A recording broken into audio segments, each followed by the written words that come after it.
development services technician. Great. I'll be joining more of as an attendee. Okay, great.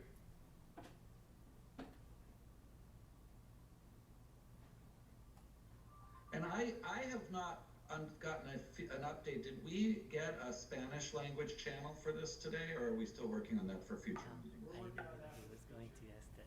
Okay, great. There's a process we still have to kind of learn to do it through Zoom, so. Okay, We'll get it ironed out for the next time. great. Yeah.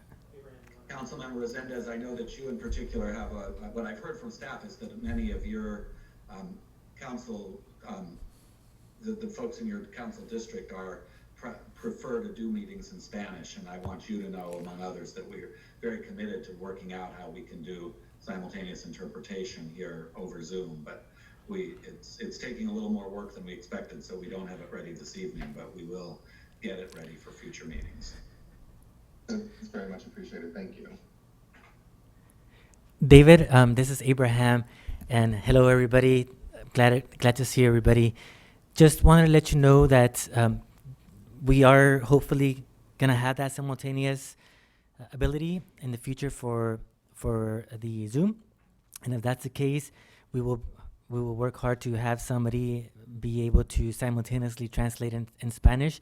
For today, if we do need Spanish translation, for today it would more than likely be back and forth, and I would be more than happy to provide that translation. Just so you know. You know, Abraham, I think I got the gist of what you were saying, but you and Brian should both know that it's pretty difficult to hear you the way you were just talking. So if there's any way to get you closer to a different microphone that will go directly into a computer, if there are other times, I know Brian will be presenting, it would be great to find a different way to get the audio. Thank you for that. We will work on it right now. Guys, can you hear me? Yes. Good evening, Mr. Mayor. Good evening, Ignacio. Good evening, my friends. I'm trying to get onto my computer, but I can't get my computer to work, so I'm using my phone. Okay. Great.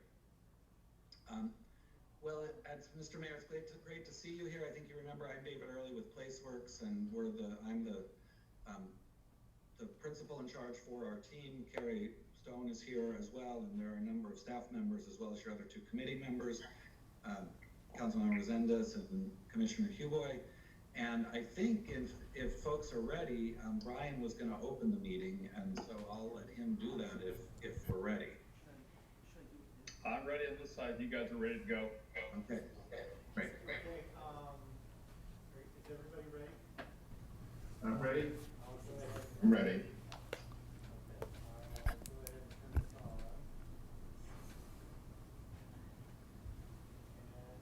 And we are live now. We're still gonna get some attendees, so go ahead. Are we recording? Good evening, ladies and gentlemen of the public, members of the General Plan Advisory Committee. I'd like to welcome you to the first meeting, project kickoff for the Hollister General Plan update of 2040. This is an important first step of our journey on updating the city's general plan. Your attendance and questions are very important. We welcome you to be an active member, and we appreciate your time and commitment to this event. Thank you, Brian. Shall I go ahead from here? Yes, please. Okay, great. And why don't we then put the slides on? I've introduced myself a couple times, but I'll do it again just to make sure everybody's heard it. I am David Early, and I am the principal in charge for the team from PlaceWorks. PlaceWorks is the consultant who's been selected by the city to run the general plan update. And I think, as all of you know, this is the first meeting of the General Plan Advisory Committee, who will be overseeing the process for us. With me this evening is Carrie Stone, who is our project manager. Carrie's done a great deal of the work to get us this far and will be helping me to oversee the project as we move forward. There are a number of other members of city staff here, as well as the GPAC committee members. So maybe city staff can introduce themselves. We already heard from Brian. Abraham, if you're there, maybe you want to introduce yourselves, and then Amber, Eva, and Areli can, as well as the other folks who are here from the city. Absolutely. Thank you, David. My name is Abraham Prado. I am the planning manager with the City of Hollister Development Services Planning Division, and I'm really happy to be here. Thank you. My name is Amber Cameron, and I'm an assistant city planner.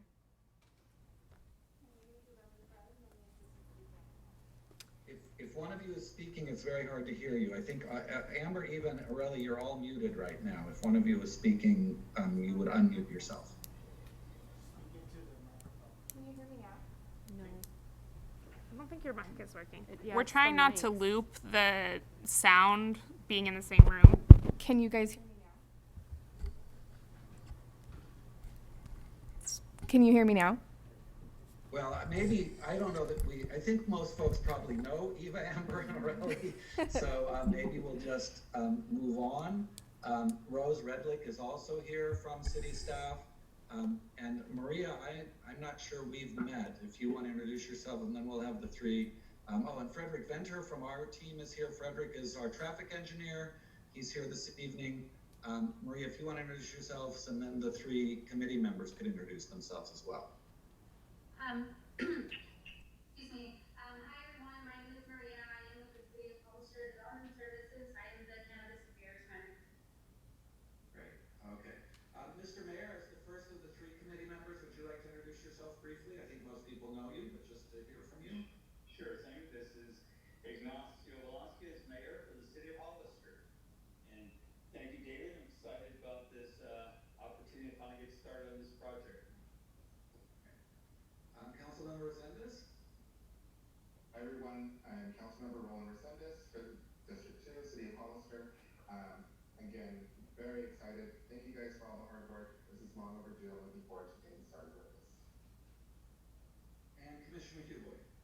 Well, thank you very much for this opportunity. My name is David Dubois. I am a local architect, self-employed architect from the City of Hollister, and I'm also a current planning commissioner. I was on the 2004 GPAC committee as a member of the general public, and when the seat came up on the planning commission in 2005, I've been on the planning commission ever since. So, Wow, they didn't let you go, huh? Once you were drawn in, they didn't let well, you that's what drew me in was the experience I had, a positive experience when we did the 2005 general plan. Great, that's wonderful. Okay, so I think now everybody who's in the meeting has introduced themselves. Is there any, or has been introduced? Is there anyone I've missed? Okay. Hi, this is Danny Hillstar, city engineer. I'm also in the meeting. Oh, great. Thank you, Danny. I saw you and I spoke earlier and I forgot to introduce you. Thank you. Anyone else? All right, well then let's go to this slideshow. The slides are up already. If we could have the next slide. I want to just give an overview of the agenda, and I want to note at this point that we anticipate that the agenda for all GPAC meetings will generally follow the same overall order. There will be a call to order. We talked about, we've had the GPAC introductions already. I'm going to give a little bit of an overview of meeting procedures. Then, as you do in all your city meetings, there will be a time period for public comment on items not on the agenda. I believe there's no public here this evening, even though this is a publicly noticed meeting, so I think that will go quickly. And then if there were any, we would take old business. Of course, this being the first meeting, there is no old business, and we'll go directly to new business. And for new business, we have 5 items this evening. I'll be giving an overview of the general plan and the process. That is an informational item only, but we want to give you that and take any comments you have. And then we have 3 action items for you, the election of a chair and vice chair, a discussion of whether you would like to take action regarding vacant seats on the GPAC, and then a discussion of the study area intersections that will be studied as part of the general plan. When we wrap those things up, the last item this evening will be a summary of the meeting, and then letting you know next steps, and particularly the upcoming meetings for the GPAC and other events coming up. So that's our agenda this evening. Does anyone have any questions or comments about that before we dive in? All right.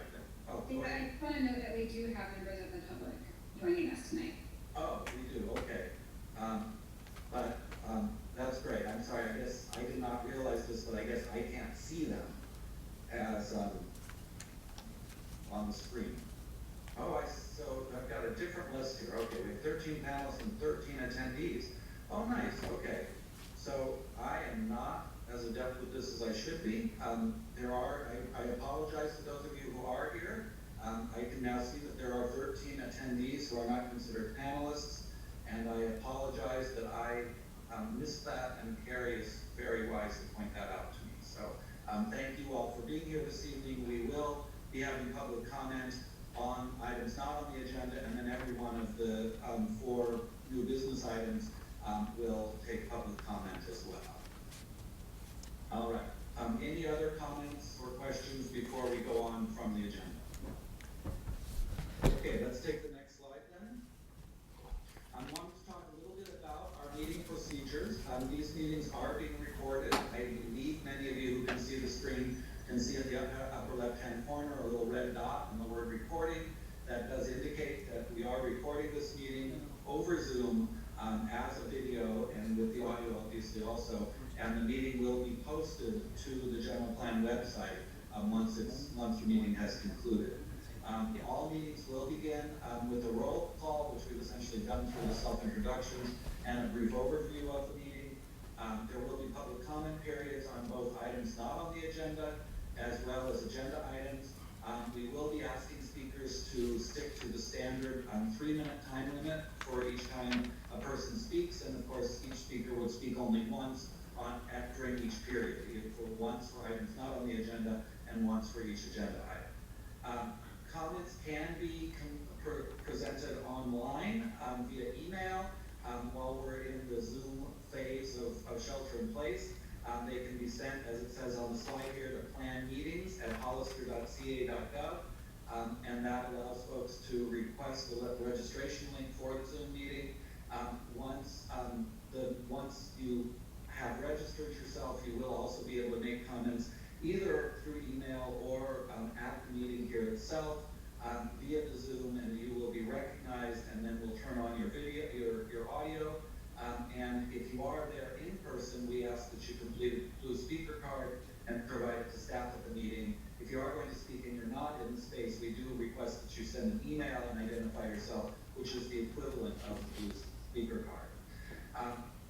We should note that the GPAC, and we'll talk about this a little bit more later, the GPAC is subject to the State of California's Brown Act, which has to do with open meetings, and among other things, that means the GPAC members are only able to discuss and comment on items that are on the agenda. If new items come up through a public comment period or some other time during the last item on the agenda for next steps, GPAC members can ask that those items be agendized for future discussion, but they can't be discussed at the meeting itself. That, I believe, gives an overview of all the GPAC meeting procedures. Are there any questions about any of that before we go on? Let me mention too, in terms of if you are in the public and want to make a comment, and someone should correct me if I say this incorrectly, but I believe that there are 2 ways you can do that. If you have it, you can use the chat function and send a chat message, or you can raise your hand using the hand raising feature. And Amber, Eva, or Riley, are there other ways that people who want to speak can make themselves known? And did I say those ways correctly? We do not have the chat feature enabled. Okay. We do have the ability to raise hands. Okay. So hopefully anyone who does want to speak can understand how to see the raise hand function. Can one of you say for the non-panelist participants, where on their screen would they see the raise hand feature? It should be on the bottom of your screen, in the It center. should be at the bottom It should of be the a screen. hand. Okay, so hopefully you can all see that. If you're unable to see it and you are at your computer, I believe you could send an email to planmeetings@hollister.ca.gov, and we'll try and work that out for you. All right, so I think that unless there are questions or comments otherwise, we can go on. Next slide. All right. So we did have a brief introduction from each of the 3 GPAC members. Let me ask here if each of you would like to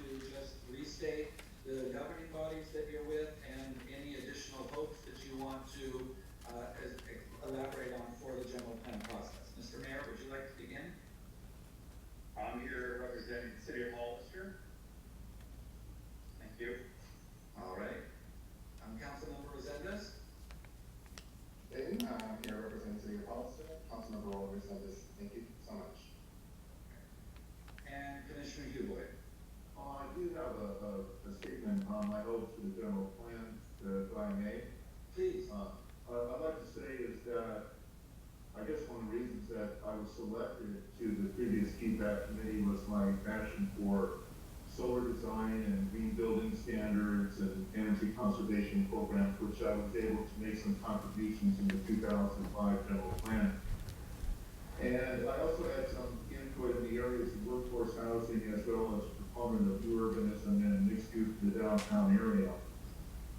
I'm excited as to what positive change can come about by building consensus and to consider opportunities to embrace principles of smart growth that we may further enrich the city that I've grown to love. That is my statement. Great. Thank you very much for that statement. All right. With that, we can move on to our next slide. And this is the time now for public comment regarding items that are not on the agenda. So hopefully you and the public have had a chance to review the agenda. I went over it a little earlier. If you have a comment on an item that's not on the agenda, now would be the time to give it. And so staff, Eva, Amber, or Aurelie, do you have a show of hands if there are any speakers at this time? Is that me? Do I stand there? Okay, and I apologize, I'm a little rusty on exactly how this will work, but I assume that there's a staff member at City Hall who will recognize the name of the speaker and turn on their audio. We do have a comment card, David. Robin Pollard. Okay, so, Hi. and somebody, let me see, maybe I can do this. So Robin is, R-O-B-I-N, is not listed as an attendee. I do see that Mia Casey has her hand up, so I'm going to recognize her. And Robin, if you are here under a different name or a phone number, please raise your hand and we'll recognize you. David, she's actually here in person. Oh, she's Yeah. there in person? Yeah. Okay, great. Well, then let's go ahead and recognize Robin. I guess she'll be speaking. I do want to say it's still hard to hear folks from the microphone lectern. If there's any way that she could get closer to the actual microphone that's picking up the sound, I think that would be a service for those of us who are attending remotely.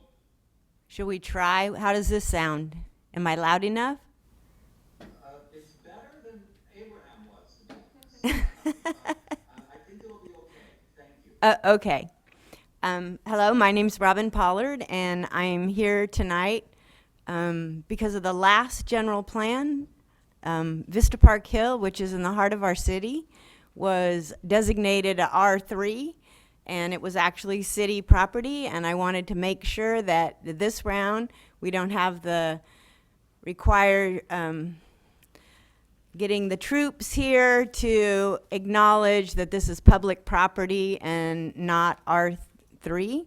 And also in this general plan, it's very important that we make a plan for Park Hill. It's burned 3 times this week. This morning, the county or the city was up there boarding up the windows again. It's a beautiful place that has lots of possibilities, but it keeps getting rolled over. So I'm here to make sure that Park Hill is in this master plan, and I'll be here at every meeting bringing it up. Thank you. Thank you very much, Robin. I next would like, are there other speakers in the chambers? That is the only speaker in the chamber, David. Okay, thank you. Mia Casey has raised her hand, so I would like to recognize her next, and I hope that staff can help too. Mia, your microphone is now available, and I see you've unmuted yourself, so go ahead. Yes, I have. Hi, this is Mia Casey, and I'm here today to just comment just some general on the process itself. So, I'm excited to participate in our general plan process, but I'm also deeply troubled. I hear that we want to have lots of engagement from the public, but my experiences so far has made me doubt whether this is true.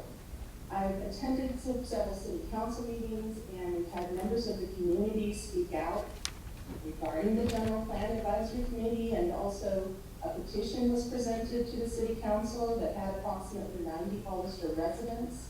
and we wanted some consideration. And in that petition, we were talking about things like having broader citizen participation on the GPAC. For instance, one citizen representative from each city, from each district. That item is on the agenda. Please don't interrupt me, please. Violate the rules, that's why I'm pointing that out. I'm talking in general terms about a petition. I'm not talking about that specifically. We also had asked for someone of a differing viewpoint. Rather than Councilmember Resendez being appointed, we wanted someone who was similar to Councilmember Richmond to replace him so that we have diversity of opinion and good dialogue. And we also had asked for inclusion and discussion around an urban growth boundary for Hollister to be part of the general plan process. You know, it makes far more sense to integrate this into that process and for the community of Hollister to decide what should happen with regard to growth in our city, rather than an initiative being shoved down our throats by outsiders.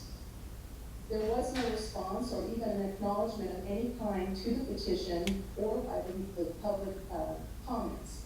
Instead, the mayor appointed who he wanted and had someone who holds a similar view on growth and has decided he's not going to allow any more delays and would move ahead. So here we are without a full GPAC committee and no citizen representation at all. Now, I have great concerns whether or not public engagement is truly going to be considered in this process. And I think it's ill-advised to move forward and start electing chairs and co-chairs without a full representative committee and at least some citizen representation. Thank you for your time. Thank you, Ms. Casey. Is there anyone else who would like to speak at this time on an item that is not on the agenda? I see John Casey has raised his hand. As we move forward, I do want to point out, as I believe it was the mayor who said, that the question of the GPAC composition and whether the GPAC itself will make a recommendation about the composition is on the agenda for later. So I do want to echo the comment that those comments really should be saved until later. I do also agree that Ms. Casey just made other comments that were not specifically about that item. But those speakers who may be coming forward next, if you have commentary on the GPAC composition, I would encourage you to hold it, and you'll be welcome to give it later. But you're very welcome to speak right now on any other item that's not on the agenda. Mr. Casey, I see your hand has gone down again. Are you still wanting to speak? If you are, yeah, your hand is up again, great. And I believe you've been unmuted, so go ahead and speak. Given those parameters, I'll hold my comment till the other one. Okay, great. Okay, thank you. Anyone else wishing to speak on an item not on the agenda? All right, then I think we can go on, and we're ready for the next slide. And this slide begins my presentation about the general plan process overall. And I'll be going through about 10 to 15 slides here just to give you a sense of the flow of things and give an overview of the entire process. This is not an action item for the GPAC, but we will, once we're done with this, follow the same standard protocol, which is first take any clarifying questions from GPAC members, then open it up for public comment, and then go back to any final comment from the GPAC. If there were the need for an action, the end of that discussion would be an actual vote. And that won't happen on this item, but it will happen on the other items this evening. So what is the general plan? Many of you know this already. The general plan in every jurisdiction in the state of California is a blueprint for growth and development, as it says here, and also for conservation for an entire city or even county. So every city and town in the state has a general plan. Every county has a general plan that affects the unincorporated areas. So for instance, San Benito County has a general plan for the unincorporated portions of San Benito County. Hollister's general plan governs development within Hollister. And again, it is the blueprint for growth and development and conservation within the city. It establishes a community vision and supporting goals, policies, and actions. It provides consistent direction for future development. It balances growth, conservation, and quality of life. And it also is a place where we document baseline environmental conditions so that as development occurs, we're able to both prepare environmental impact documents and also just understand and track changes to the environment that occur as development occurs. Next slide. The general plan under the law is required to contain a total of roughly 7 elements. because the law changes on this and there are some elements that are a little bit optional. But the state law talks about elements, which I like to say it's a fancy word for chapter. The reason they're called elements and not chapters is that the law actually specifically says that these elements can be combined in any number of chapters, however one would like to do it. In the case of the Hollister General Plan, there are currently a total of 6 elements that cover 7 required items.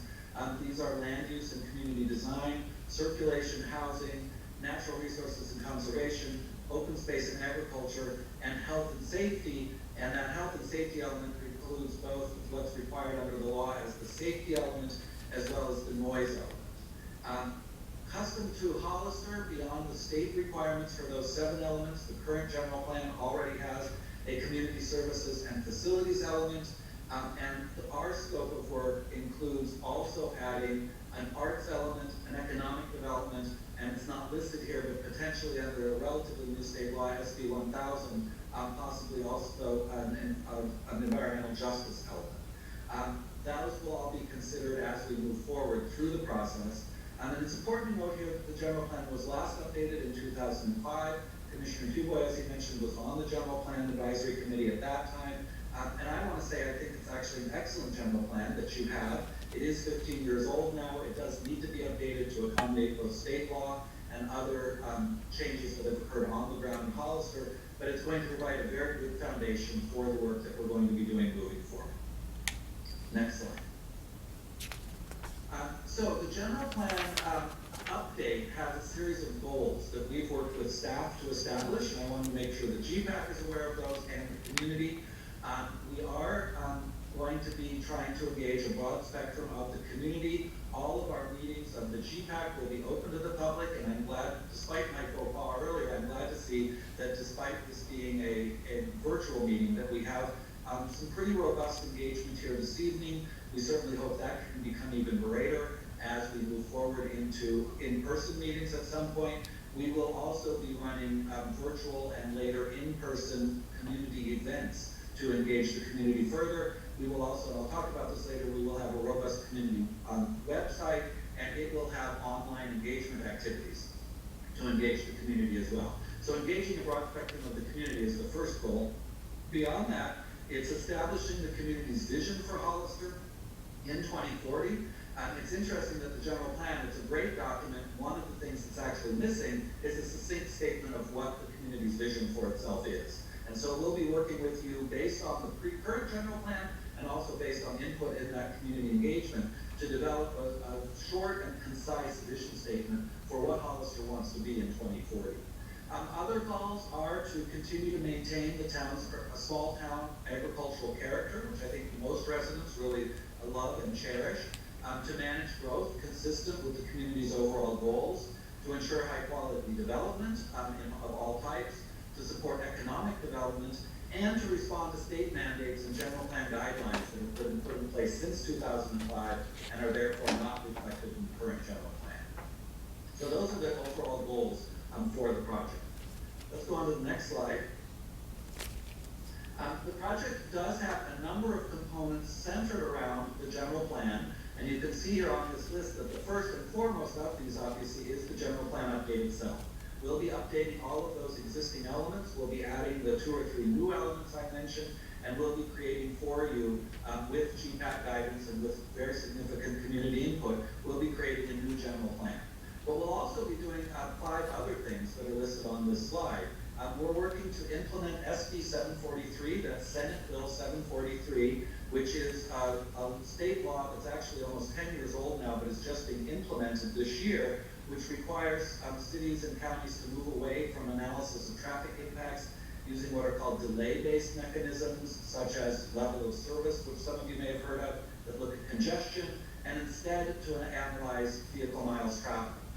We'll be able to talk more about that as a future meeting, but implementing SB 743 and doing this transition from level of service or congestion-based analysis to vehicle miles traveled is one of the very important components of this project. We're also going to be developing a climate action plan as well as a hazard mitigation plan, both of which are planning documents that cover obviously climate change and hazards. and both of which go into a greater level of detail that we can do in the general plan, but which are important supporting documents for the general plan. We'll be preparing those as well. We will also be preparing a comprehensive environmental impact report that will both establish the environmental baseline for the community and will also daylight whether there are any environmental impacts that either need to be or cannot be mitigated as a result of implementation of the general plan. And then finally, we'll also be updating the city's municipal service review, which is the document that the city uses to allow for new annexations of land that are currently outside the city and want to be brought into the city for development. That's a document that's required under state law and by what's at the county level called the Local Agency Formation Commission, and updating that municipal service review document is another important part of our scope of work. Next slide. We will, as we look at all of those issues, we will be considering what we call a planning area, which you see noted on this slide. It's a slide that I notice is a little hard to read, but hopefully you will be able to make sense of it. And perhaps, Amber, I believe you've got control of the computer. You could note first the city limit, which is the smallest line on the area in a dark line. And then a little larger than that is the city's sphere of influence, which is the area that the city and LAPCO expect might be annexed in the future. And then the urban service area, which is the red line, which is a larger area, even larger than the sphere of influence, which is an area where the city can provide urban services. We really must plan for all of those areas because the city has already annexed them in the case of the city limit, is thinking of providing services there, or is thinking of annexing those areas. But there's an even larger area that affects the city. It may never be annexed, it may never be developed. It will probably, parts of it, much of it, will likely stay under county jurisdiction, but its adjacency to the city makes it very important as well. So that purple line, which you see as the outermost purple dashed line, that is the area that we plan to study as the planning area for this general plan. That's the area that we'll be considering from a planning perspective. We'll be seeking to understand existing conditions in that entire area, and we'll be seeking to understand how development that occurs in that area, even if it's under county auspices, how that development might affect things inside of the city of Hollister. So it's a relatively large area. As I said already, it's larger than the urban service area or the sphere of influence, but it does completely include both the sphere of influence as well as the urban service area. Next slide. I wanted just to mention some other key issues that we'll be looking at. I've already alluded to most of these, but I think they're important to understand. We will be considering growth management and how growth should be managed within the context of the city as a whole, and both inside the city and also in coordination with the county, because I think we all know that a large amount of development occurs on unincorporated county lands immediately adjacent to the city limit. So we'll be looking at all those issues. We will be looking at circulation and transportation for cars, but also for pedestrians, for bicycles, and for transit. We will be looking at economic development, and particularly the creation of high-quality jobs. And we will be looking at community identity and high-quality design. Of course, there are many other subjects: safety, health, noise, greenhouse gases, and so forth. Those are all things that will be covered. But these four issues are four of what we've at least so far identified as four of the most important issues for this planning process. Next slide. I already mentioned that we have very robust opportunities planned for public involvement. You see this list here that includes at least 6 workshops and community events over the course of this process, online activities on the project website, a total of 10 GPAC meetings, of which this is the first, updates to the Planning Commission and the City Council at key junctures, and then, of course, action on the general plan and its EIR by both the Planning Commission and the City Council at the conclusion of this process. Due to COVID-19, of course, future outreach is for the foreseeable future going to rely on virtual technology as we're using at this meeting. The online activities, of course, will continue to be conducted as online activities, and what we're going to be in-person workshops and events will be done online as well. So, for example, and I'll talk about this again in a few minutes, but we did originally plan to have a visioning workshop that would have been held in person. Instead, we're going to conduct 4 separate online visioning workshops that will be a very similar workshops with the same content, but held at 4 different times of day and different days of the week to allow as many people as possible to participate online. I have a question. Sure. Generally speaking, I want to take questions at the end, but go ahead and ask that, and we'll take that now. Will those 4 workshops conclude as one workshop since they're being done online? The way that will work is that it's not, they will not be sequential, or there won't be one that has more say than any of the others. But instead, staff and consultants will be summarizing the findings from all 4 of those workshops, and we'll be bringing them back to you at your next GPAC meeting, which in that sense, that GPAC meeting will be the culmination of all of that work, where you as the GPAC will take action on a vision document. And that, of course, will be a public meeting, so that's really the place where a final yet preliminary decision about the general plan vision will be created. It's here at the GPAC, at GPAC meeting number 2. Thank you. Next slide. We do want to underscore the fact that we're very committed to outreach to diverse groups. Some of you heard me say at the beginning of this meeting that we are hoping and we are planning to conduct simultaneous interpretation of all of these meetings online in Spanish.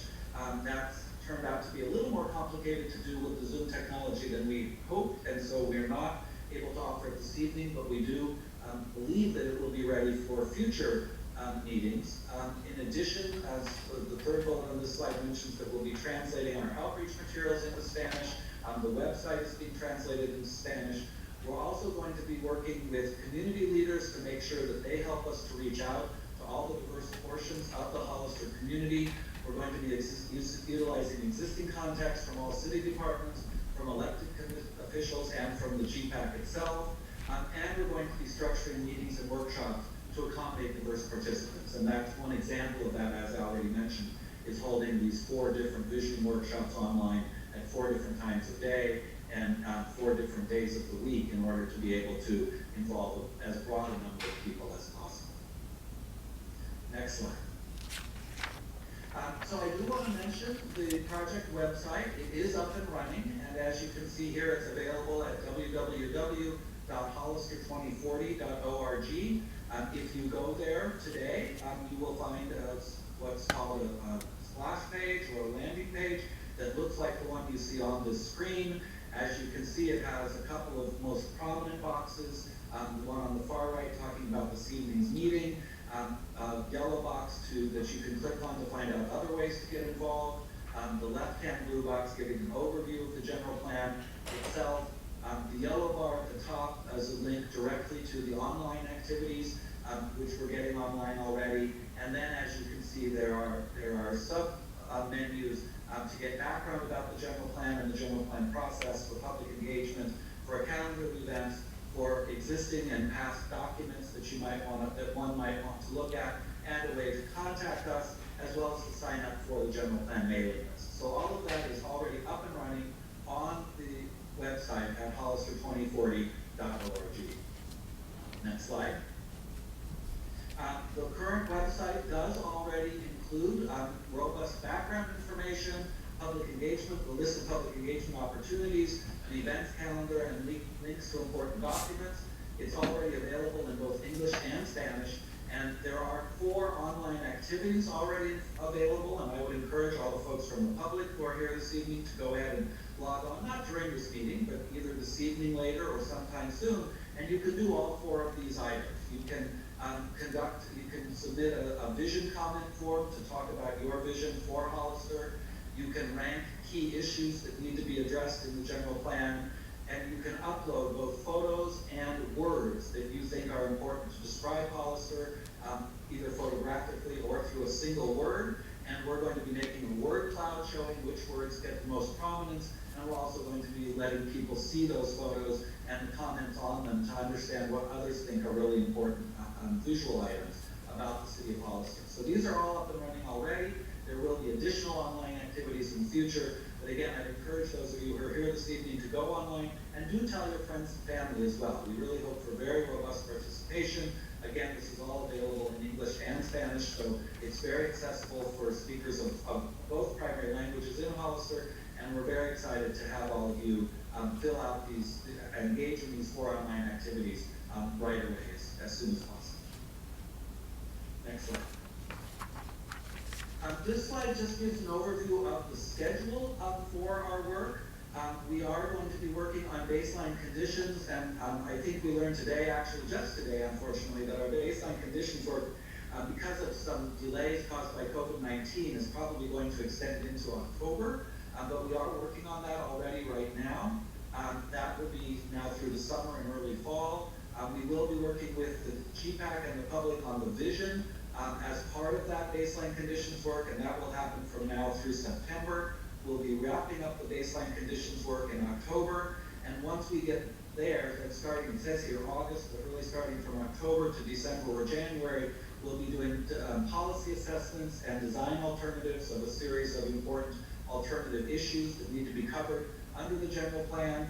Starting about the first of the year, we'll be preparing the general plan itself, as well as some of those other work products, and those will all become available over time, culminating in the fall of 2021, so just over a year from now.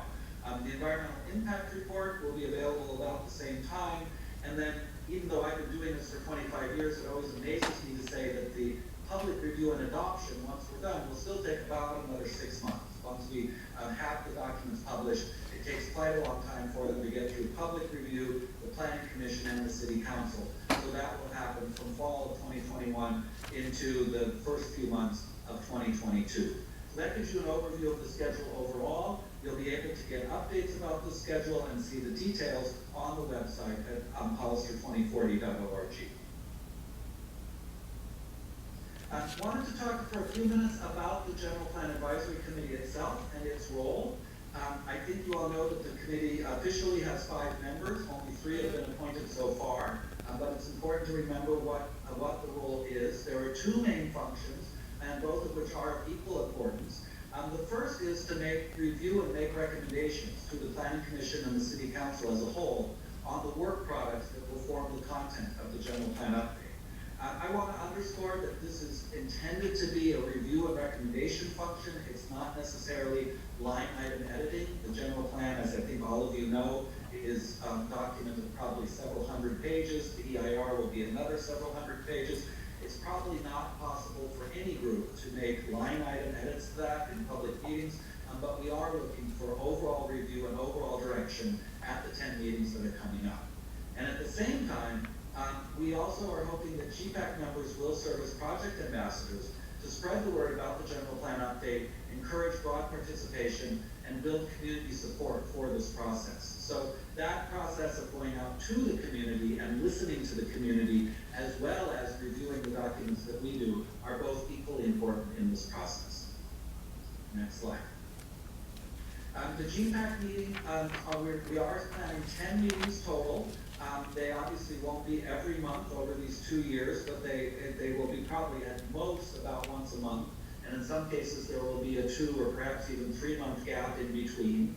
We're planning generally on 2 hours per meeting, and I believe that at least now during shelter in place or minimal city council activities, minimal city activities in person, we'll be doing them online and probably at about 6 p.m. We believe that this is a pretty good time for people to be at their computers and not need to go too late into the evening. We're always going to try to make the meeting materials available online the Friday before each meeting. Next slide. And I did want to just go further and talk a little bit about the interface between the GPAC and the public.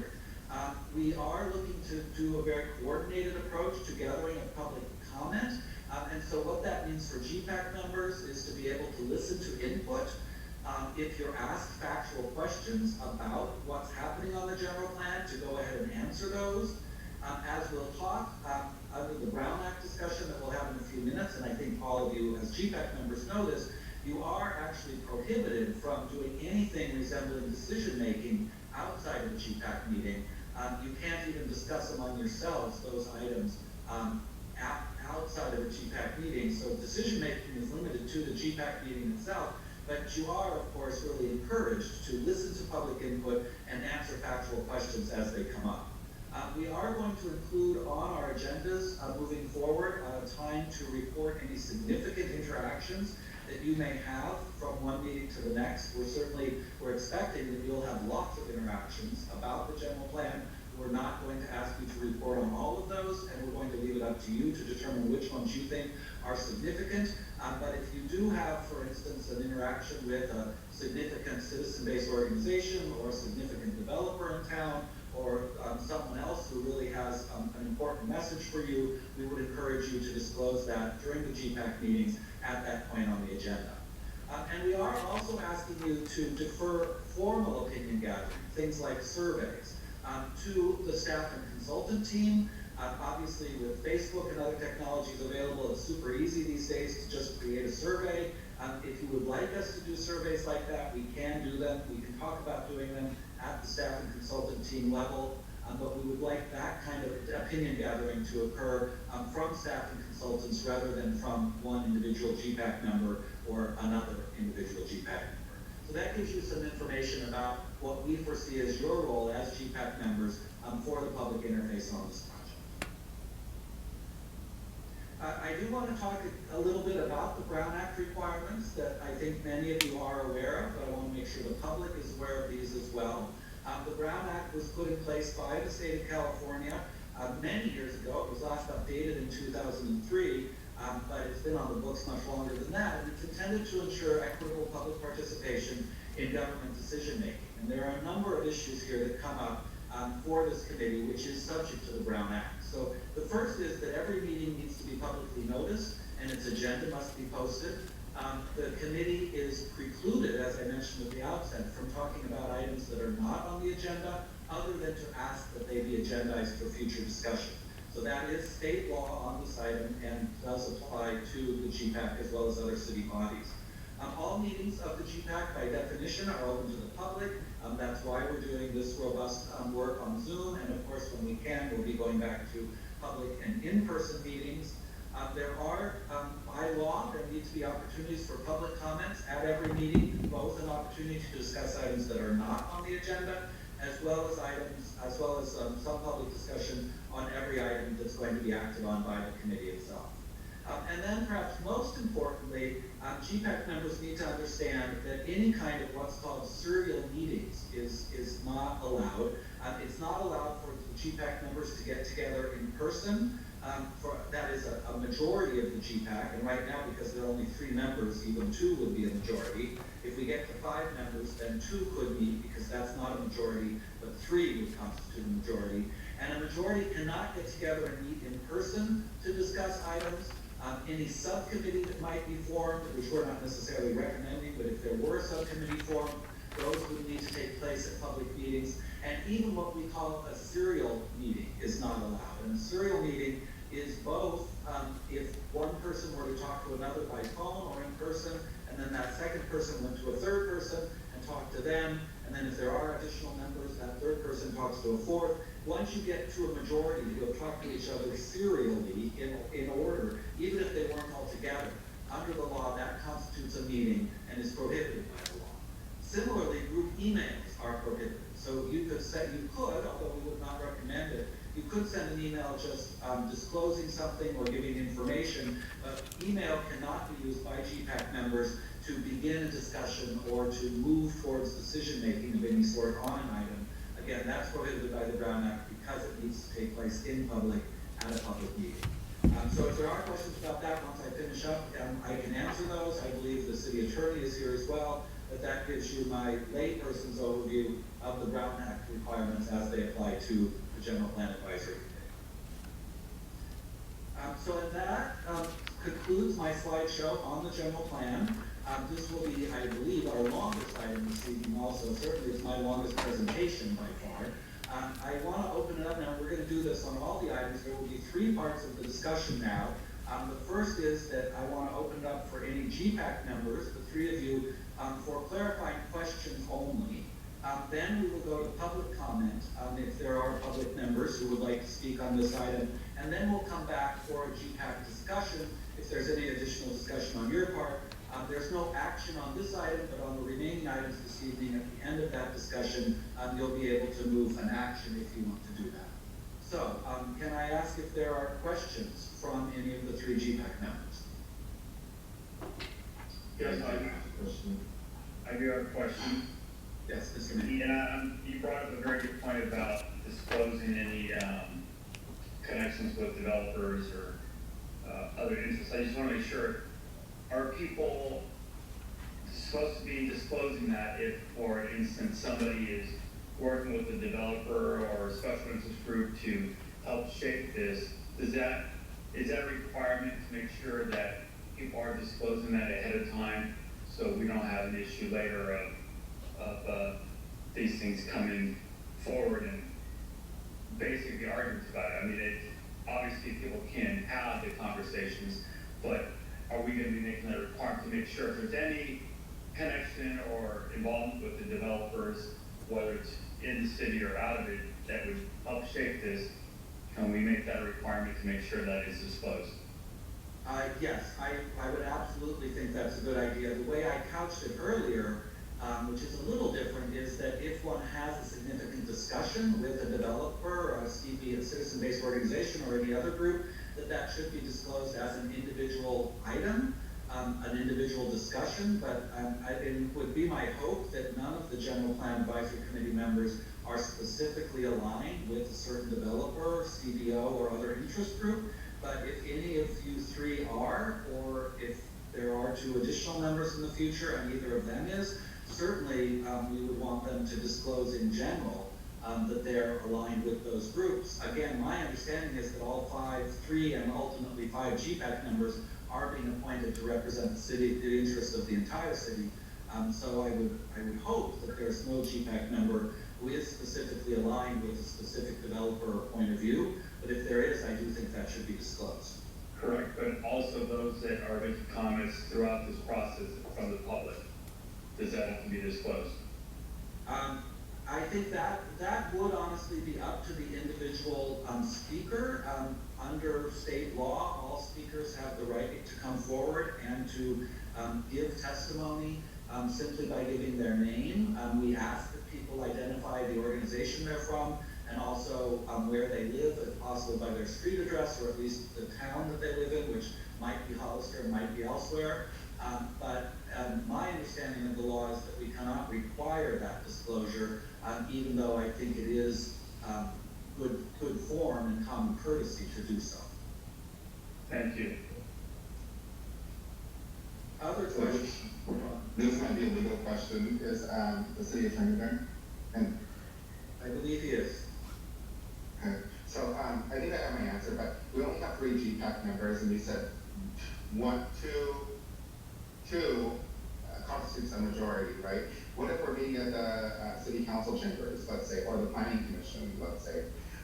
Is that going to be a violation of the Brown Act? And I would imagine that it's not, because it's being formed as a public meeting. But I just wanted to get clarification. I have to recuse myself if we have any GPAC discussions at city council meetings and such.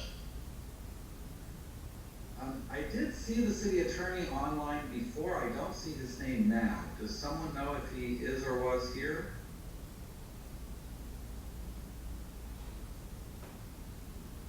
Does not seem to be on now.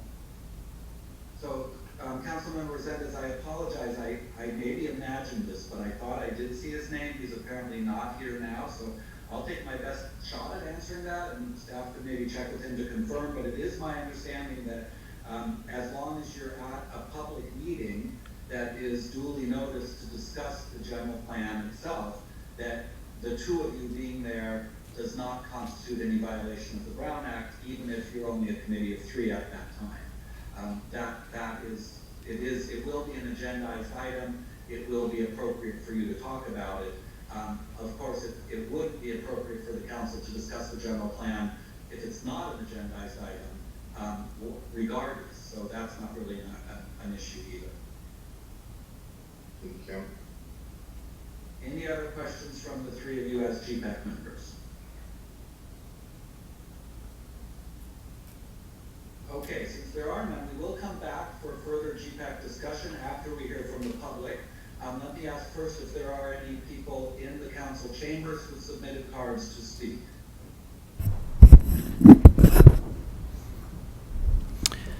Robin Pollard.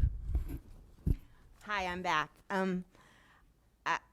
You'll have to be patient with me. I don't really understand the process, but you said the word environmental justice, and can you tell me what that is in this plan? I'm sorry, I know you'd like us to define a term, and I did not hear what term you would like. Oh, environmental justice? Environmental justice, yes.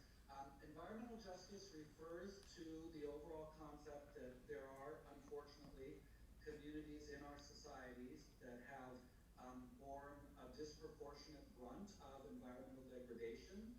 Those tend to be lower income communities and communities of color. They're not always that, but they often are. And they are communities that are often subjected to large amounts of traffic, pollution, less access to food, more congestion in their communities, lower levels of education, and all sorts of issues like that. The state passed a law, and I'm probably going to mess up the date, but I believe it was 2018, which required every city, when it goes to update its general plan, to assess whether communities that meet certain criteria under state law in terms of socioeconomics and race exist within the community. And if they do, then it's a requirement to prepare what's called an environmental justice element to address those items that do have to do with equitable treatment in terms of planning and environmental issues. So we will be doing that for this effort, and I believe we will probably find what are called EJ communities, environmental justice communities that require treatment under the law. Even if we don't find any, the city can still elect to develop policies to address environmental justice issues within the context of the city as a whole. The reason that I'm inquiring is because Park Hill was once federal land that was full of asbestos and all toxins, and then the state, the feds gave it to the state, and then once the state finished, then the state gave it to the city with no money to clean it up. So where's the justice in that? My second question is the hazardous mitigation plan. There's also fuel tanks on Park Hill, and those fuel tanks, when I questioned the city about them, 20 years ago, their response was that municipalities were not required to remove them. So I'm hoping that these two issues can be applied to Park Hill. Thank you. Thank you. And I do want to note for everyone, we are taking notes this evening. Carrie in particular is taking extensive notes, and we have the recording as well. And we will be following up to consider all these items after the meeting. Is there anyone else in the council chambers who submitted a card to speak? That's it. All right, then I'll recognize people from the online audience. Right now, Roxanne Stevens and John Casey have both raised their hands, or I'll call on Roxanne first. I do want to point out again for members of the public that there are additional agendized items, one of which does include the GPAC composition. So if that's an item you want to speak on, you can do that later. But right now, any comments on my presentation or any of the points I brought up are very welcome. Roxanne. Okay, thank you. Can you hear me? Yes. Okay, good. So first I just wanted to just comment that I'm glad to hear that we're going to be doing some visioning work, because I do agree that that was a big piece that was missing in our current general plan. Actually, let me just step back a little bit, because I didn't fully introduce myself. So I am Roxanne Stevens. I'm a resident of Hollister, and I'm also on the planning commission with Mr. Hooper. I'm excited to hear that we're going to be doing visioning work as well as talking about city identity, because I think that's really missing. The one thing that I hope to see improved in this current general plan and our next one is that our goals be more clear and more specific, and that they're measurable, because I think that was one thing that I found lacking in our former general plan, because it's hard to really know that you're making progress if you aren't able to really measure your goals. So I hope that the goals for this future one will be a little bit more clear and more specific and measurable. Also, I also hope that we have a version of the plan that is more succinct, because I think that it can be a really daunting document, especially for the general public to review. And it would be good if we had one that had all the information needed so that people can go back and refer to the bigger document, but also have another document that is more succinct so that people can look at the main points without getting bogged down in all the detail, and something that would be really easy for the public to follow. And then my last comment is around process, and I'm glad to hear that there will be a way for the Spanish-speaking community to be involved. I'm really sorry that that didn't happen for tonight's meeting, but I'm glad to hear that that will be happening in future meetings. I think that oftentimes that community, for a lot of reasons, are left out and their voices are not heard. So I'm hoping that every effort is made to make sure that we make it as easy as possible for that part of our community to be involved.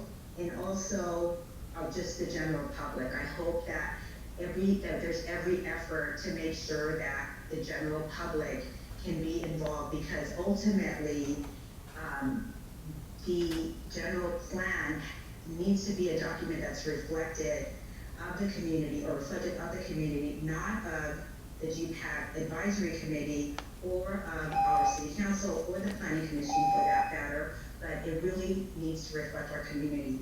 So I really hope that every effort is made. And one of the things that I think that we could do to increase awareness around the workshops is to rely on TV PSAs. I know we've done noticing by newspaper, and there's stuff on social media that I've seen, but I think that people more likely will see it if it's on TV. There's older generations that maybe don't rely on social media. Just so you know, we have a 3-minute time limit, so yeah. We just went over 3 minutes. Yep. So. Okay, so that's all I wanted to say. So thank you so much, and I will pay closer attention to my time next time I do follow. Thank you. All right, thank you. And I do have my timer on, and I didn't necessarily want to stop our first person who'd gone over, but I will start enforcing a 3-minute limit now. The next person is John Casey. I want to recognize. Can we put his microphone on? Mr. Casey, you can unmute yourself and begin speaking. I will speak later on the other piece, but my name is John Casey, and I'm a resident of Hollister. I'm just curious about how living this document is with the Strattonbury project. It looks like it's going to be a ballot initiative, and we'll have a lot of how living is this document, and we'll adopt and make changes to be able to make changes to as we move forward. Because again, our current plan is, started in 2005, it really hasn't gone out, but we're looking at it because of changes that are impacting us both from a legal perspective and from environment. But what we look at today doesn't look the same as when this plan started, when the first old plan started. So I'm just curious how that works. Thank you. Thank you. I will go ahead and answer that quickly, since it was a very direct question. The general plan is very much a living document. It is the city actually is required by law to follow it and cannot approve development projects that are inconsistent with it. If a development project comes forward that is inconsistent with the general plan, the only way to approve it is to first amend the general plan to allow that project. I do want to point out again that I think if you're a resident of Hollister, it may be confusing. There is a large amount of development that occurs at the periphery of Hollister that actually happens under the jurisdiction of the county, not the city. And so in some cases, the city's general plan may not foresee a particular project, but it's consistent with the county general plan, and it can therefore move forward. But no project that's inside the city limit of the city of Hollister can move forward unless it is consistent with the general plan, either through the existing document or through an amendment. I hope that answers the question, and I'm going to move on to our next speaker, who is Christina Chavez-Wyatt.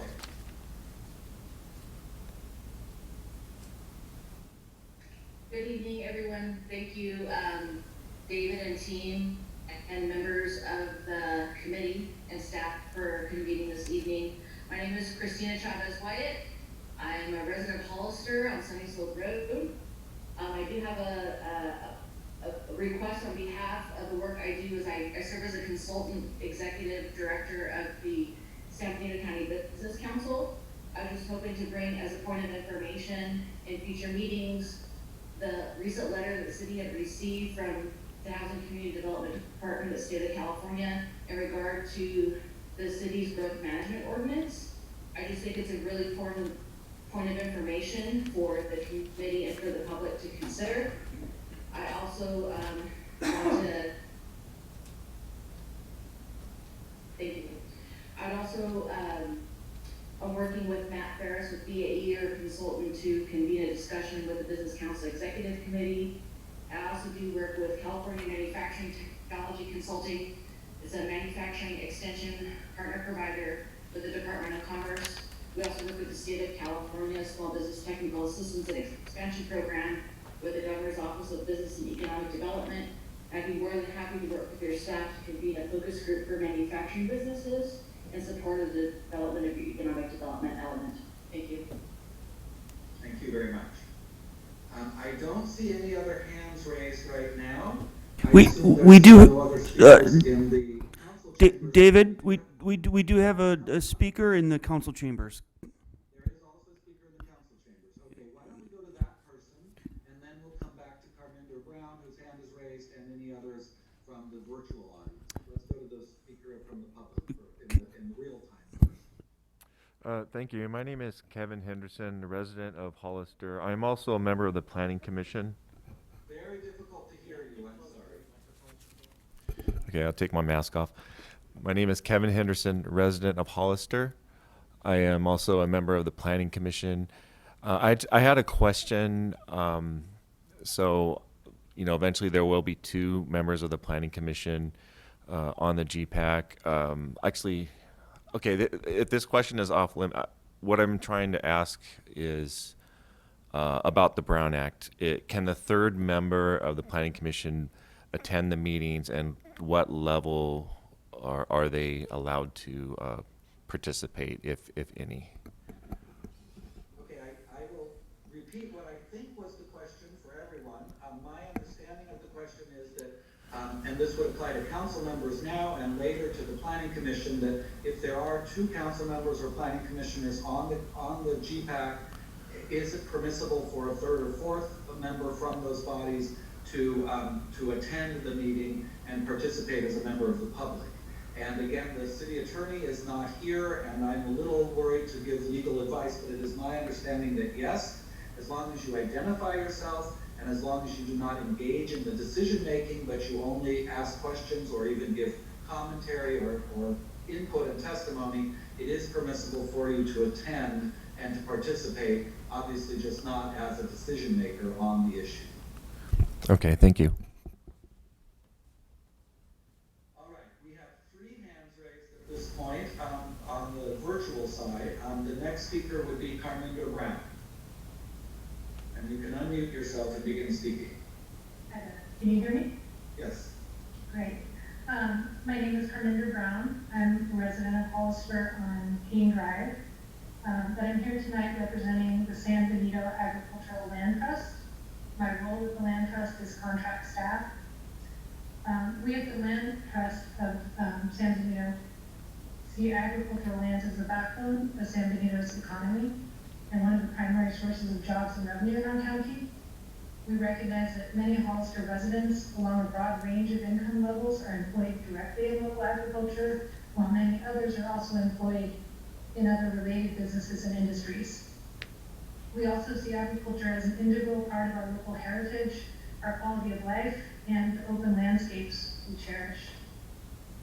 The Land Trust is not an advocacy organization. We don't take positions on growth, but we wanted to take the opportunity to introduce ourselves to the GPAC this evening, as well as to members of the public, to let everyone know that we are the only local land trust based in San Benito County, and we have the ability to help protect agricultural land by working in partnership with landowners, so farmers and ranchers, as well as with cities and counties, with realtors, developers, and community. And we work to protect the most valuable agricultural land through a tool called conservation easements. Don't have time to go into that tonight, but I just wanted to encourage those of you who are not familiar with how conservation easements work and what they are. You can find more information about that on our website, which is sanbenitolandtrust.com. And we really look forward to participating in this process going forward. And in particular, we are looking forward to providing input on the open space and agriculture element of the general plan.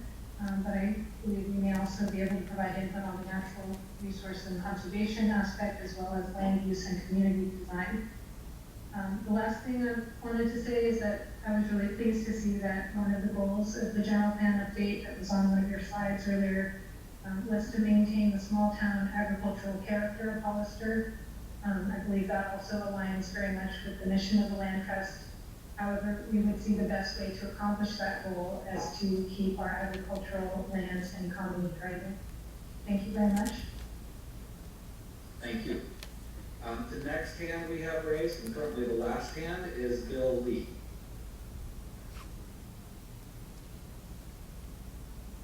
Can you hear me? Yes. Okay.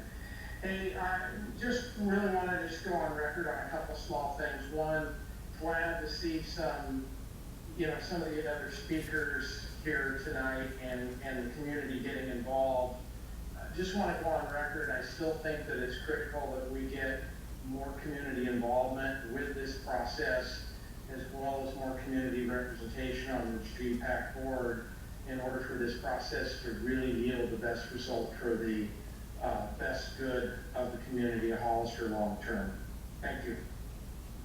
Thank you. There are no other hands raised at this time. Are there any other speakers in the council chamber? No other speakers.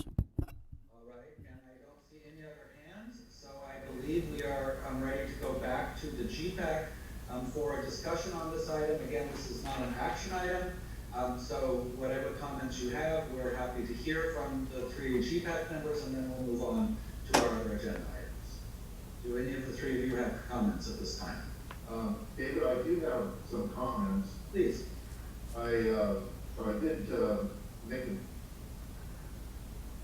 fairly comprehensive list what I think are the key issues and the biggest challenge. And I appreciate what Sam Stevens and Bill Lee. I do agree that you started with what the general plan is. It's a consensus of community vision. And I think the biggest challenge is to obtain that consensus. I know back in 2005 we did not have an interactive website, so I think that could be a very constructive tool in that regard. But again, it's getting the building the consensus of the community, I think, is the biggest challenge in this process.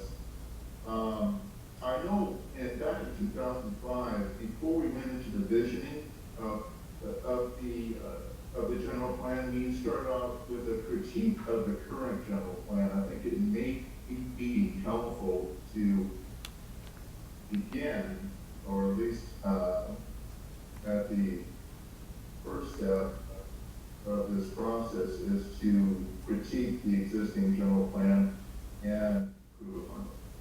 Now, what I think, and I'll try to be brief on this, what the key issues I think is, and I made a list of these items. I'll go very briefly through them, but I'll read some of what I wrote as what I think are the key issues. And I started off with consideration for adaptive growth to be flexible and responsive to changing needs should growth be incremental. Future connection of passenger rail to high density housing, that's another item. Consensus of the future of the airport.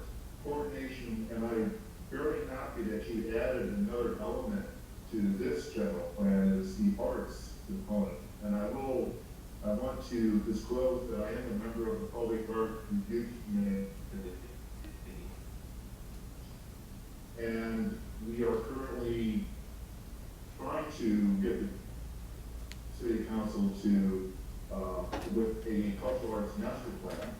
And that needs to be strengthened through the partnerships of the City of Hollister, Gavin College, San Diego High School, Youth Alliance, School District, and promote art and culture within the urban context. To identify spaces and neighborhoods not served by public art and generate greater community engagement and social cohesion.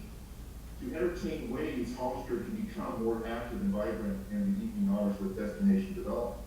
Consider avenues of revitalization through creative use options for vacant buildings and sites. I know the planning staff is working on a complete streets master plan when we talk about the circulation element. Smart growth, diversity of housing types, tiny homes. On the subject of workforce housing, how can we respond to housing needs for lower income citizens and embrace that diversity of housing types in general, which is so paramount in our housing element that our housing stock really does not respond to lower income citizens in our community. Instead of building houses in general, let's build sustainable neighborhoods, provide the option for senior citizens as well as young couples starting out to raise families. Strategies for the North Gateway beautification, concept of urban villages, design changes in response to the pandemic, can parking lots be used for outdoor dining and when the downtown is closed off? And that's, I think I'll end right here, but I think the time is right to embrace the vision of Hollister as a place of destination, a place of distinction, a place of cut above where visitors, tourists, citizens, and families can celebrate in an environment that fosters camaraderie and a place to be enjoyed by people of all ages and walks of life. Thank you. Thank you very much for that. And I want to say to you and the other two committee members that I think you were looking at some written remarks, and if you want to submit those to staff, we would love to have them. We are taking notes, but anything you want to give us in writing would be welcome.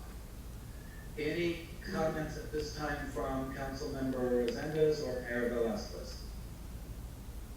None at this time, thank you. I'll add to what Mr. Dubois said, and I think Mr. Dubois and myself have spoken for many, many years about smart growth and planning for our community.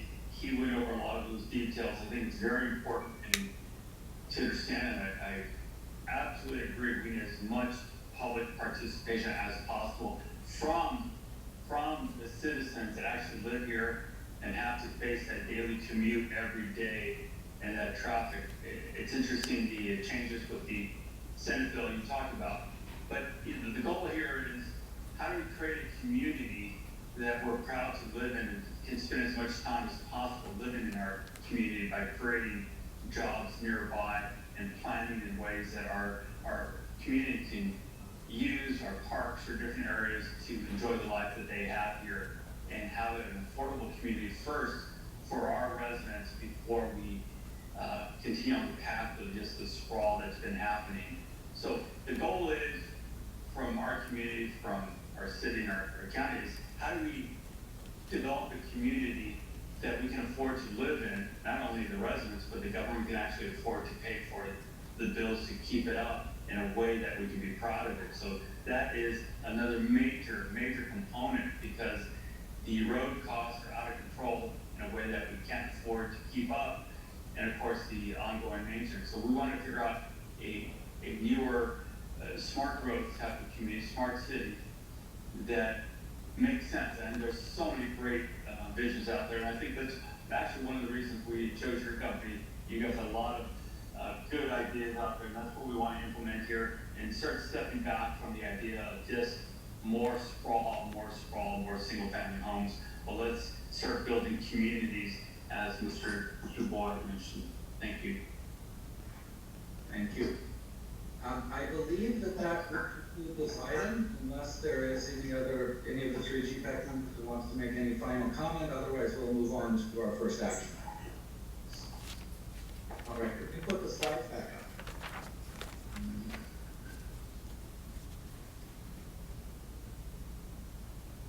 Okay, and our next item, and the first action item, if we can have the next slide, is a consideration of the chair and vice chair. This is a brand new committee, And so it would be up to the GPAC to elect the chair and vice chair. There is a council resolution that establishes the GPAC, says that there shall be a chair and vice chair.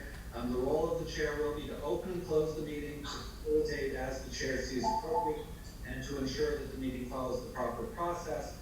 It is the recommendation from staff and the consultant team that you allow us and me in particular to continue to facilitate the meetings, just because I've done this for many years, for many general plans. I'm happy to serve as the resource person for presentations and facilitation, but I will of course work closely with the elected chair, or in his absence, the vice chair, to ensure that the meeting is open properly, closed properly, and that the meeting follows all proper process at all times. So with that said, again, we would go into that same process. Any questions or initial comments from the 3 GPAC members, then any public input that there might be, and then finally, presumably a motion and vote by the GPAC itself. Thank you. Anything from the GPAC before we open it, ask for any public? Are you asking the nomination now or to the public first? I guess it would be up to you. I don't feel in a position to tell you not to make a nomination. If you would like to hear any public comment, we could hear that first. I would like to nominate Mr. Boy as vice chair. Accept. Okay. I will second that. Are we seconding? Yes, you should follow. But before the discussion on the nomination from Ignacio, I was, did have some comment that it may be prudent to hold off on this until we talk about the vacancies and have a full GPAC committee. Just a thought. Well, I want to move through the process we're in right now, and I'd be happy to talk about that when we get to that point. So I believe there was a second for that nomination. All right, so we'll consider that once we have public comment, and we certainly don't need to do this now, but does anyone want to make a nomination for chair at this time, or would you like to wait till you've heard public comment? I'd like to make a nomination for Ignacio, the mayor, Ignacio Velazquez as chair. Thank you. I'll second the nomination. All right, so we have a motion and a second for Mayor Velazquez as chair and Commissioner Dubois as vice chair. Is there any other discussion that any of you would like to make before we open it up for public comment, and then we'll obviously come back to you before you vote? No, I do want to say I appreciate you pointing out how you will still be basically leading this through to the end here. It's not that the chair and vice chair makes the decisions, it's just part of the process. So thank you. Thank you. All right. Then let's go and ask if there are any people in the council chambers who are asking to speak on this item. We have none. None, all right. There are also no hands raised. John Casey has raised his hand. So we'll take, and again, I want to remind everyone that there is still a next item to talk about the vacancies on the committee. But right now, if there are comments about chair and vice chair, we will take those at this time. The first person is John Casey. Hi, my name is John Casey. I'm a resident of Hollister. I think this is premature until all seats are full. That being said, we must move forward. I request David Dubois be elected as chair. I've known David for a long time. I believe him to be a man of integrity who will support and look forward to sinners, and very opinion on how the plan moves forward. So I ask for consideration of the chair. Thank you. Thank you. Next speaker is Mia Casey.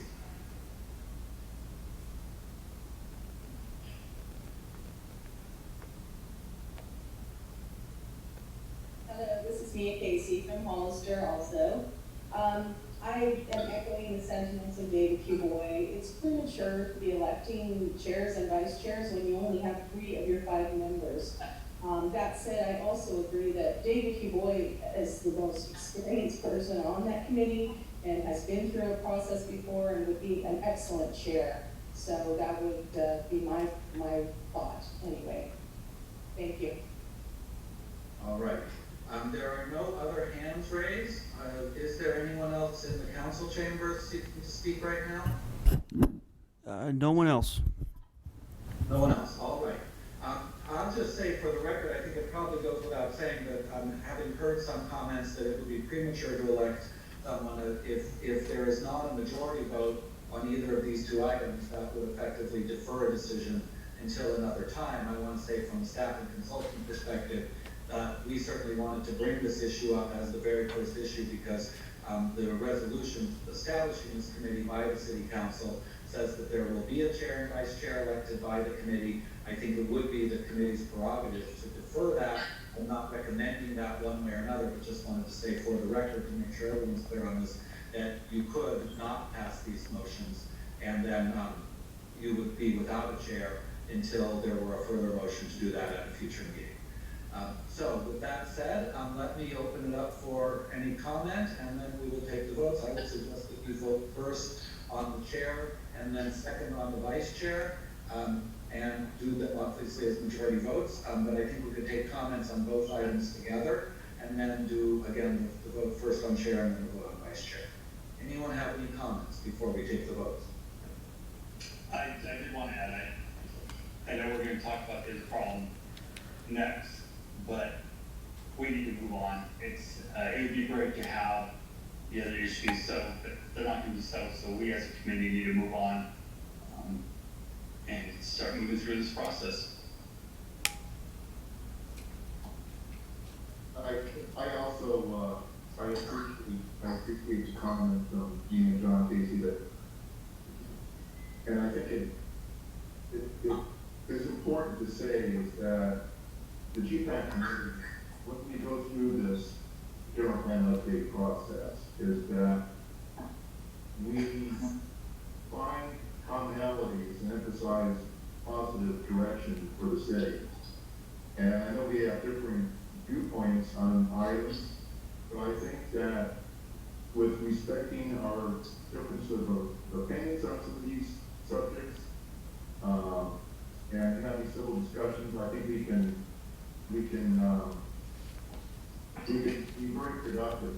And I've known Ignacio for a long time. We may not agree on everything, but gosh, I do have a lot of respect for his vision. I think he's going to be a valuable member of this committee as a chairperson. I did second that nomination. I did make and I do agree that we could postpone it, but I think we need to move on, and we need to go forward in a positive way. So I'll go ahead and keep my second to Roland's nomination for Ignacio as chairperson, and so we can move on. Other comments? So then, I agree with both of the other committee members, and I think we should just move forward to a vote. All right. Well, in that case, let me ask for a vote regarding the nomination of Ignacio Velasquez as the committee chair. I'd just go down the roll of the three voters and hear from each of you. Mr. Mayor, your vote? Aye. Councilmember Resendez? Aye. Commissioner Huboy? Aye. The motion passes 3-0. And now on the nomination of Commissioner Huboy as committee vice chair, Mr. Mayor? Aye. Councilmember Resendez? Aye. Commissioner Huboy? Yes. All right, so that also passes 3-0. Congratulations to both of you.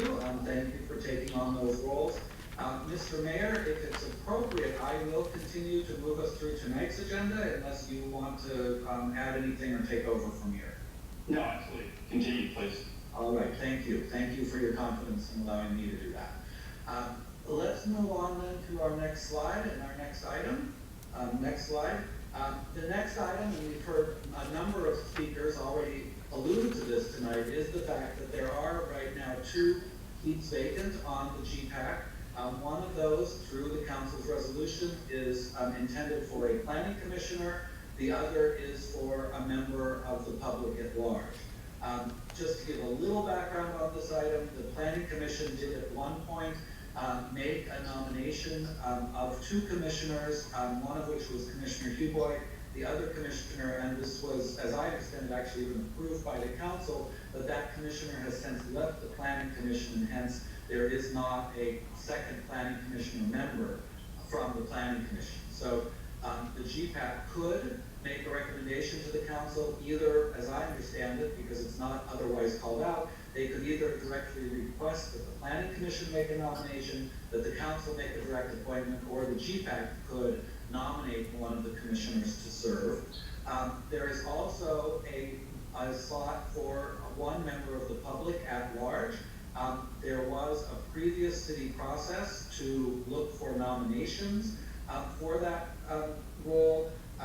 There was previously through that process, several people asked to be considered. It's my understanding that at this time several of those people have moved out of town, and there's only one person who was nominated or nominated himself who remains as a possible candidate. So in that case, it could be possible to for the GPAC to suggest that that one person be approved. The GPAC could also recommend to the city council that it undertake a new search for a member of the public to serve. And of course, the commission the GPAC could remain silent on either of these issues and allow them to be taken up directly by the city council at the time that the city council wants to consider them. It is, I think, clearly in the charter of the GPAC that it's ultimately the city council's decision to appoint people to these two vacant seats, so that would ultimately need to occur on a majority vote of the city council. So that's my understanding of the situation. Again, following our standard procedure here, I would open it up for committee questions that might arise. Then we'll open it up for public comment, and then go back to the GPAC to determine if an action is desired. If so, it would be made by motion and then considered and voted on. Thank you. Let me make clarifications because some of the information was incorrect. And this has been probably the disappointing part of selecting the GPAC and moving forward. It's been a long process to just get to this point. Mr. DuBois knows we've been trying to get it for about 5 years. The Planning Commission actually selected a member of their commission to be the member along with Mr. Huboy. That was clear. That commissioner is actually still on board. Matter of fact, she had spoken earlier, Mrs. Stevens. So that person was chosen by the Planning Commission, is ready and willing to serve. Unfortunately, the City Council vote of 2-2 did not let that proceed, which is very unfortunate. Very intelligent person that has a good vision, and that was disappointing that it became political. The member at large was a person that put their name in a while back with a few others that applied at the time. One eventually became a council member, and one, I believe, moved or did something else and became, I don't know, another commission. But the one person that was still there is extremely knowledgeable about planning and is an absolutely excellent choice. No connection to anyone that I know of. And unfortunately, the council again decided that by 2-2 vote that person was not the person, or at least the majority couldn't decide on it. But the person was very, very capable of being on this commission. It was saddening to me that a person such quality, a resident in our city, could be told that basically, yes, you went through all the hoops, all the obstacles, you did everything, you attended, you met with everybody, and yet we don't want you and we'll start again, we want to find something else. So that was disappointing. I'm hoping this GPAC could appoint that person, and hopefully somehow we can appoint the other planning commissioners so we can move together as a full board. I would really love to see that, and I'm hoping we can do that somehow. Also, if I might say a few words about that too, because I was chairman when April Torres, who was the other member that was previously elected to the planning commission to be a member of this committee, was no longer a commissioner. We had two very capable commissioners who were interested in that position and gave presentations. We all voted on the winner. It was very close. It was Roxanne Stevens, who got the nod from the commission to fill that seat. And unfortunately, as Mayor Ignacio has stated, that it didn't go through because it was a deadlock 2-2 vote. That was along with the other delegate from the general public that wanted to serve. So it doesn't make sense to go back to the planning commission when we already have the representative that went through the process. And it's Roxanne Stevens who got the nomination from the commission. So I just wanted to make that very clear. And I want to apologize. What the two of you have said, I did know that, and I somehow failed to say it. The process, Commissioner Huboy, that you just mentioned was the one I was alluding to. There was a previous appointee, and he left the commission, but you're absolutely right. There was a subsequent vote by the Planning Commission to nominate Ms. Stevens, and I want to apologize to the public and Ms. Stevens, who is here, that I did forget that set of details. And I do concur. I just want to say for the record, I absolutely concur. Is correct. With that said, shall we open it up for public comment on this, or do there other GPAC members wanting to speak or ask questions now? I'd like to comment briefly, if I may. Thank you. So I was fortunate enough to watch both of the processes take place. I don't think I was there in person, but I did see, and I really do appreciate how fair and how transparent the process was through the planning commission. I think, if I recall, Mr. DuBois, you might be able to correct me, but both of these people were very much interested, and they gave speeches, and there was a voting. They scored each other, and ultimately, Commissioner Stevens was the one that was voted on. So I think, and then what happened with the city council, I mean, ultimately, I think at this point, it's just time to move on. It's very unfortunate that politics and self-interest get in the way of, and ultimately hurt the community of having a very fair process take place and very qualified individuals on the committees. So at this point, I just think we just need to move forward with the three that we have, and we'll take it from there. So, but I also want to thank you, Rowan. And I do want to say is that I would really be very, very grateful if we could get more representation on this committee. And if there was some way that we could fill that other, well, at least 2 vacancies. I know there's been some discussion about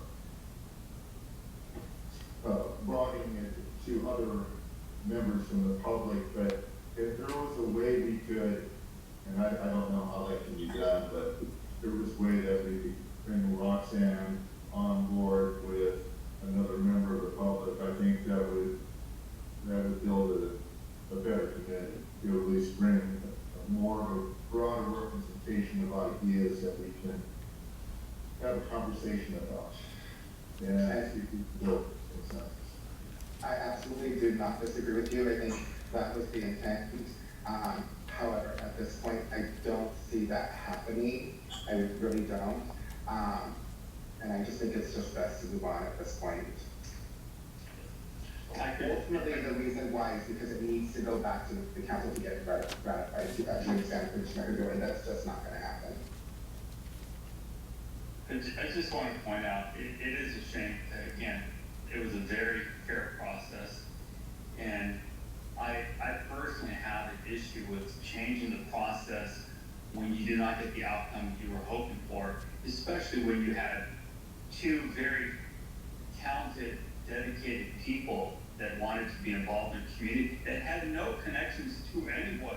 That was the surprising part of this whole issue. Now, if the council would like to bring it back and vote on those individuals, I have absolutely no problem, and I would love to see it because I think it is important.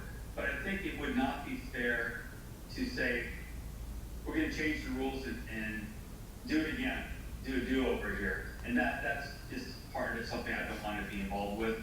But if the GPAC wants to recommend that the council re-examine, re-look at seating those 2 empty seats, I'm 100% in favor of it, and I hope at this point that they would be willing to understand this is for the community. These are people dedicated to their community, and we do need to move forward in a fair process. And this process starts from the very beginning with being upfront and honest to the public and not having any special agendas going on, because if we start in the wrong way of changing rules to fit agendas, we're going to fail. We're going to get through this process halfway and start to fail. This has to be a fair process from the very beginning. And again, those 2 people were absolutely perfect to play this role, and it was disappointing. So I would say as a GPAC, absolutely, let's recommend back to the city council to vote on those 2 positions again, and hopefully there's a different outcome and we move forward. If not, I will not be in favor of changing rules to get a different outcome. If I could just remind you all that we will be taking public comment on this, and of course you can continue to discuss now, but whenever you're ready, you can hear the public and then come back to your discussion. I'll say this, I'd like to go along and concur with the mayor and his proposal to bring that back and agendize it for a future city council meeting and see if that can be reconsidered. It may be more difficult and to change the structure of the committee to branch out to more people from the general public. But again, you had a very capable commissioner, Roxanne Stevens. And if I can, I do not have the faith in the current council to make that decision. But I'm willing to go ahead and compromise and to allow that to happen, to agree to that to happen. But nothing further than that at this time. All right, well, shall we take public comment then, if there is any? There are 2 hands raised. Let me ask first, though, those are virtual hands. Is there anyone in the council chambers asking to speak on this issue? Yeah, we have one person, Kevin Henderson. Take that speaker, and then we'll take John Casey and Mia Casey, whose hands are up. Okay, thank you. I first wanted to ask a question. Sorry, I'm losing my train of thought here. Well, I'll just go ahead and make a statement. So my question is, are we, at this point in public comment, are we allowed to talk about the current composition of the GPAC, or is that off limits for this agenda item? I can't quite hear you, but if your question is, are you allowed to talk about something, anything germane to this agenda topic, is allowed at this time. Okay. So what I wanted to point out was some facts about the appointments to the current people on the GPAC. So the first thing I wanted to point out was that on February 5th, 2018, the City Council meeting, Resolution 2018-27, it was passed to form the GPAC and also adopt a set of bylaws that were included in the general packet. And the resolution 2018-27 states the General Plan Advisory Committee shall consist of 5 members appointed by the City Council. That's key, appointed by the City Council, and will be comprised of 2 City of Hollister Planning Commissioners, 2 City Council members, and 1 member of the public. Next point is, at that same meeting, Councilmember Friend and Mayor Velasquez were appointed to the committee by consensus. So they were, at that point, they were not appointed by the mayor alone. And then next point is the bylaws that are currently governing this GPAC. Item number 5 states vacancies created by resignation or removal for non-attendance may be filled, quote, by the City Council for the remainder of the term. So I wanted to point out that the resignation of Councilmember Friend left a vacancy that needed to be filled by the City Council. So I believe that the action taken by the mayor on April 20th City Council meeting of this year was to unilaterally appoint Councilmember Resendez to the GPAC, and that's a violation of the resolution 2018-27. And it's also not consistent with how the appointments were made previously, because the appointments that were made before Councilmember Friend and Mayor Velasquez, it was made by consensus. But at the April 20th meeting, there was no consensus on the council members who were appointed to the GPAC. So I just wanted to make those points. Thank you. Thank you very much. Is there anyone else in the council chambers wishing to speak? That's it. All right, then we will go to the first hand raised virtually, and that is Mr. John Casey. Good evening, members, city staff, and consultants. My name is John Casey, and I'm a resident of Hollister.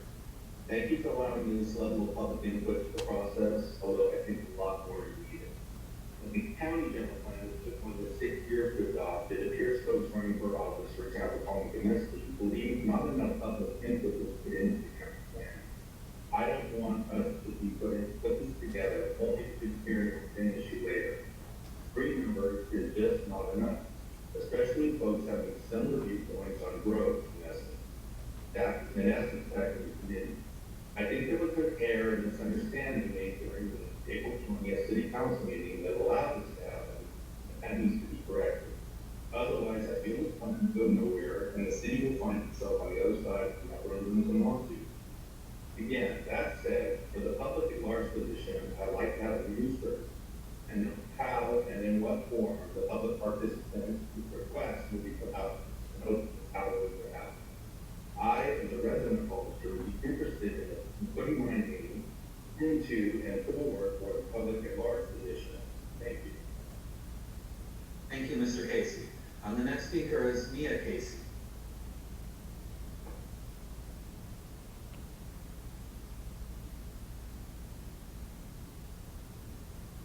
Hi there. Okay.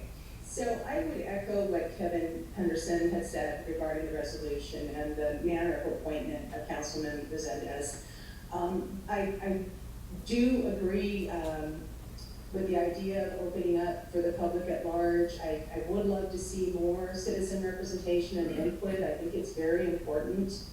I do have a suggestion because I did attend the April 20 meeting, and it was very confusing because the agenda item was not to appoint the planning commissioner. It was to appoint the planning commissioner and the public at large person. I don't think that there was any problem with the planning commissioner appointment. I felt like that process was very thorough, and she was recommended by the commission, and I didn't have any problem with her whatsoever. But the public at large position, there were 3 candidates that applied. I think it was advertised in the freelance. I never knew about it. I don't read the freelance, so the fact that one person moved away and the other person became a city council member left one person behind, and I'm not saying anything in regards to his qualifications. It's just that there is more going on these days with public land use, and there are a lot of interested people, and I just think it would be worth going back out and letting people apply and seeing what kind of input you get. If you're truly, truly interested in having, citizens be part of this process. So that's my recommendation. If you brought the planning commissioner back as a separate agenda item, I don't think you would get an argument because she sounds like, she's been vetted and is, we're putting on the committee. I would like to see the public at large position though go back out and get people involved, it seems like a smart thing to do. Anyways, thank you for listening. Thank you. The next hand raised is Elia Salinas.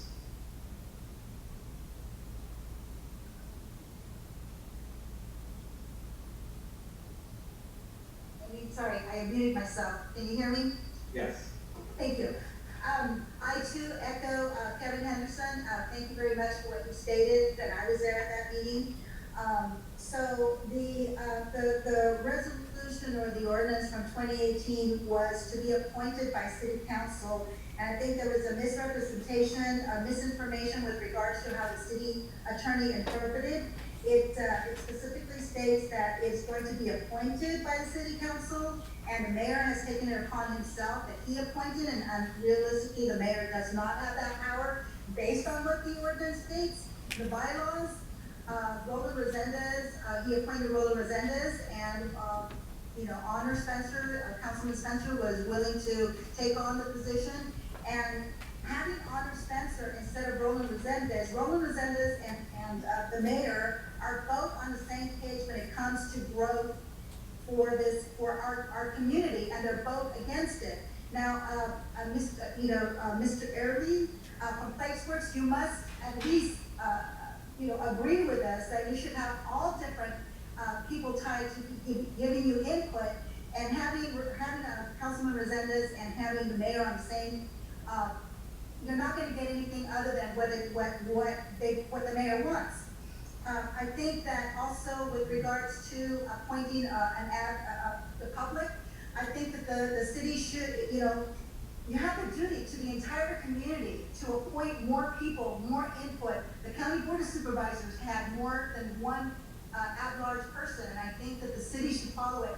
If you want a fair representation of the entire community, I believe that each council person should be able to appoint a person from their district to be able to be on this committee. That would be the fair thing to do, to get an input from all aspects of the entire community instead of you have one person. And I am completely against having that one person appointed whom you claim to be well qualified. He's got a great resume, but at the same time, he's team Ignacio Velasquez. He also is against growth. You have an entire committee right now that is already anti-growth, and you're not going to get. How are you going to get a general plan? For what we believe is for the best interest of the community and the entire city of Hollister, when they're all on the same page. I think we need to go back, and we need to actually to replace Councilwoman Resendez and replace it with Councilwoman Honor Spencer. I think actually once we go through this, Carol Lenore, Councilman Lenore, once she's off the city council, she has so much knowledge when it comes to the planning and what's been going on in there. I'm sorry, that's your 3 minutes. Did you wrap up? Well, I just want to completely emphasize the fact that we should open it up to more people, and it would help the Placeworks get this project going with more people input with the community and not just stick it to the one person. All right. Thank you, I appreciate it. Thank you very much. Again, we do want to emphasize the 3-minute time limit. I'm going to be trying to enforce that. Can I respond to the previous speaker? What I prefer to do is that we will take whatever comments there are still, and then if you want to keep a note, you'll be welcome to respond to speakers once we turn it back to the GPAC for comment. So we have, I guess, just one hand up right now, and that is from Bill Lee.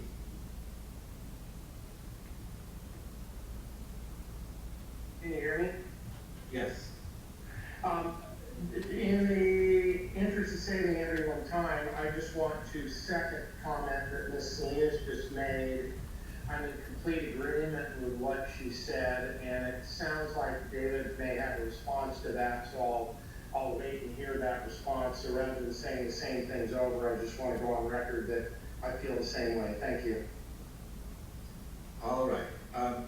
And then we now have a hand, and I'm sorry, I'm getting a little confused. Carmenta Brown had her hand up, it went down, but you have not yet spoken. Is that right, Ms. Brown? If you assuming you haven't, you're welcome. We'll recognize you now. Thank you. And I just want to make clear that I'm making this very brief comment on behalf of myself only, as a resident of Hollister of 16 years, and not as a representative of any organization that I do work for. I just want to say that I was really excited to learn that this process was happening, was finally getting launched. And I'm someone that has been very, very involved in our community for many years, and I have networks of people, all across San Benito County in different types of work and from different communities. And I was really looking forward to trying to get more people engaged in this process because I think it's really important. And it is disappointing to me that there's not a full committee. My main concern with that is that the entire process, once it's complete, will lack credibility with the residents of Hollister if they know that there was only 3 of the intended 5 committee members. So I will second what some of the other speakers have said, that I think it's very important to fill the other 2 seats and to have more people aware of the opportunity to put themselves forward for the public at large position. Thank you. All right, that concludes the speakers who've raised their hands. Are there any others in the council chambers? No others. No others, all right, and there are no hands raised. I'm going to turn it back to the GPAC.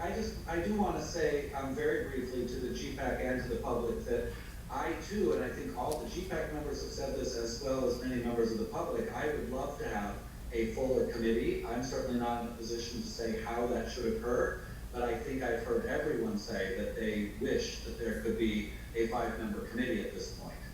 So I think we're all in agreement there. I do also want to assure both the members of the public and the committee that we at Placeworks see our role to make sure that we have the broadest participation possible, not only through the GPAC, but also through the public involvement processes. So whether we unfortunately stay with a committee of only 3 for the foreseeable future, or if we are able to add 1 or 2 members, or if there were any change to the composition of the committee, regardless of what happens in that regard, Placeworks will do everything it can to make sure that this is a very representative process and that all points of view are heard. And I believe, what little I know of the 3 GPAC members, I think they too are very, very willing and desiring to hear from all aspects of the community as this moves forward. And then finally, I would just point out, this is a general plan advisory committee, emphasis on the word advisory, and that ultimately this general plan does need to go before the Planning Commission and ultimately the City Council, and that will be the body that really does have to ratify it. And one of the things we're going to rely on the GPAC for is that they give us good guidance about what the council itself can and will adopt. And we want to make sure that it is a general plan as it gets drafted that does receive the political support of the council members so that we can get a majority vote of both the Planning Commission and the council. And that's another thing that I'll be working very hard to do. So I just wanted to make those comments just to paint a picture of how we at Placeworks and the consultant team as a whole see our role. With that, let me turn it over to the GPAC members, and at some point, if one of you wants to, you can make a motion, or if no motion is made, it would just be up to the City Council to figure out how to move this forward, or if to move it forward. Committee members, who would like to speak? David, I need to respond to your comment about my position on growth. I just can only speak for myself. I am not anti-growth. And I said in one of the key issues that I'm a proponent of smart growth. And the biggest challenge is building consensus. I want to build consensus based on community input. I want them to take ownership in this process. I'm for extending the representation on this committee. I don't know how feasibly that could be done, but I would like to see those 2 positions filled. And I appreciate Gideon's comments regarding that, and also John and Casey's comments and Bill's comments, and I'll just let it go with that. Just want to clarify my position on growth. I'm a proponent of smart growth principles. There's 10 principles of smart growth. And I'm not going to take the time to go through each one of those principles, but I've always been a proponent of that. From the first general plan is to learn that we can't gain anything through sprawl. If we're going to grow, it has to grow from the urban centers. That's what we learned from the problems that we had with our infrastructure prior to the 2005 general plan. We went through a moratorium. I don't want that to happen again. So I just want to clarify my position. Thank you. If I may make a comment, please. Please. I want to echo the same sentiments Commissioner Deboy. I appreciate everyone that that made a comment during public comment right now, and people that are rewatching this as well. But I've got to make my position very clear. I do not think it's a good idea, especially after hearing the public comment. I'm sorry, but I do not think it's a good idea and a good use of our staff's time, our council's time. I think it's been decided upon. I have so much faith in PlaceWorks to not only engage, but to come up with a legitimate general plan for our community. And I would rather see us focus on really engaging the public at large and getting them involved than having to go back and have this discussion again. I'm not completely opposed to it, but I just don't think right now is a good time. A better time to consider going back to the council would be after the November election. So after hearing the public comment and having a little bit more time to think this through, I just would strongly advise for us not to go back to the council or the planning commission. I also must be honest with you guys and say we've already had 2 planning commissions make public comments, and now we've got a third who is out at the chambers making another one. I'm a little bit concerned about a Brown Act violation, especially if this is going to go back to the planning commission. So I'm learning more as we go here, but we need to be very cautious that we don't make any mistakes here. Anyways, that's my recommendation. It's just not a good use of our time. It's not a good use of the council's time. And I'm tired of wasting the staff's time. We need to move forward with this. Let's revisit it after the next election, and let's really focus on getting the public involved in this process as much as possible. Thank you. Can I make a comment now? I will agree absolutely with Councilmember Senda's comments, especially after hearing some of the other comments. Mr. Hugh Boyd has been a man with a vision in this community for a long time, and that vision has always been the same: how to build a smarter, better community. He knows that's been my vision for years and years and years. Yet, over and over, there's a group of people that keep claiming we are anti-growth or misleading the public, knowingly misleading the public over and over again. And, you know, I mentioned something earlier about people having to disclose their ties with developers. That should be happening because some of those comments were those tied to developers or that want to develop in the near future. So we need to be honest on this from the very beginning, and to go back and try to change rules to try to get somebody that fits what you want to accomplish is not why we're doing this general plan. I've said this over and over again. It's been over 5 years that I've been asking for this update. 5 years. And yet here we are still, those looking for a way to keep it from moving forward. It is not fair to our community. We know we need to make this update. It would be great if the 2 people that had been chosen, or 5, is everything right, had been chosen, but they weren't for whatever reasons that they came up with at the time. The accusations of being in my pocket is so incredibly unfair to those individuals that have spent their lives building their own careers and doing things that make their lives, their family lives, and their community better.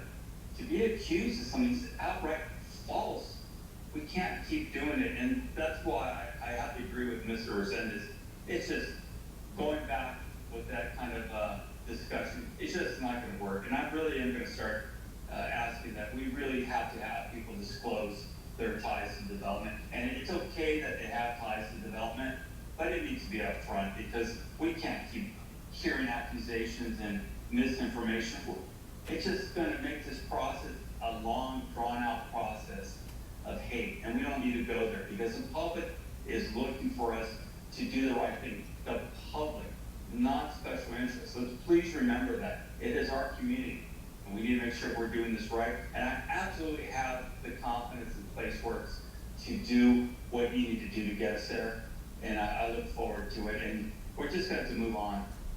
And just as Mr. Resendez said, we're just going to need to move on and not keep rehashing this. All right. Well, thank you, Mr. Mayor. And I think I heard from both the mayor and Councilman Resendez what boils down to a desire to take no action at this time. So I just want to verify, is there any member of the GPAC who would want to make a motion at this make a motion not to, take any action? I actually just thought if none of you make a motion, you will have taken no action. So I don't think you need to make a motion to take no action. That's right. I am asking just to close the item. I'm guessing the answer might be no, but I wanted to ask, is there any GPAC member who does want to make a motion for an action? All right, I hear none. Does anyone, I think we can move on unless one of the GPAC members wants to. If I might say I thought there was one, I just want to continue the conversation on the possibility of putting on a future agenda for the city council to have Roxanne Stevens as a candidate for. So to fill at least one of the two seats with Roxanne. One. All right. I'm not willing to even go there at this time. I'm sorry. I'm gonna not be in favor of that. I don't know that would leave Mr. Mayor. I don't know, Commissioner Huber, if you want to make a formal motion and see if we get a second, we could just ask him how we would vote. I can make my comment now. I'm going to agree with Councilmember Sendis. I've heard the same set of lies again, and I don't want to go through it over and over and over again, because every time we have to hear the same things, and when one of us speaks out, it's again because we're liars, and enough's enough, and I don't want to be part of that kind of a process any longer. And I just don't think it's good for our staff. I don't think it's good for the city council. Just to go through that again, so it's unfortunate, but it is what it is. The council had the chance to make that decision. They voted against it. So I really think we just need to lay that to rest. I'm completely willing to look at that in November after the election. Any final comments? All right. I think then that we can go on then. There won't be an action on this item. Our last action item is the list and map of draft study intersections. Of course, traffic and traffic congestion is a very important issue in Hollister. For that reason, the general plan will include an assessment of a number of intersections within the city. The scope of work that we've put together covers analysis of 30 such intersections, and they are listed on this list on this slide, and they are mapped as well. I recognize that the map in particular is a little hard to read, but I think those of you who are looking for a certain location can see the red dots at each location, but they're actually red crosses. And there is a text list as well, and we did publish this in advance of the meeting, so I'm hoping at least the GPAC members have had a chance to review it. I do want to let you know that staff and consultants have looked at this list very closely. We considered a list of over 50 intersections for possible analysis. The scope is limited to 30, so we tried to choose the 30 that we felt were most appropriate and most important to study within that budgeting constraint of 30 intersections. What we're hoping to hear from you tonight is ultimately that you would approve this set of intersections for study so that we can move them forward into the formal traffic analysis. And again, we'll follow the protocol we've already been following. I can take questions from the GPAC members, then we will take public comment, and then we'll turn it back to the GPAC. And in this case, we really would like a motion. It may require some modifications, but we do hope to finish tonight's meeting with an approved list of 30 study intersections. So any questions or initially from the GPAC? Yes, I have some questions. I see several of those marked along Fairview Road.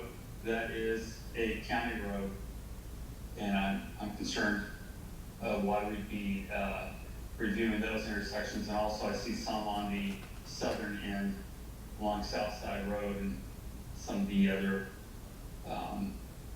roads that are in the county. Now I know it's an overview of the entire area, but I think part of the issue we're having in this community is obviously it's why we're doing this. It's the traffic patterns and the congestion, but we have those issues within the city. We need to figure out how to make that flow better within the city rather than worrying about some of those other areas just outside of those where we need to look at what is going to happen obviously in the future. But we have to be focused, I think, within the city areas. All right, well, let me take that as a question, and I'll try and answer it. And Frederick Venter from our traffic consultant, Kimberly Horn, who many of you know, is here as well, and he might want to add something. But let me just say that you're actually required both under sort of the principles of good planning, but also under state law to assess environmental and traffic impacts without regard to the jurisdiction in which they occur.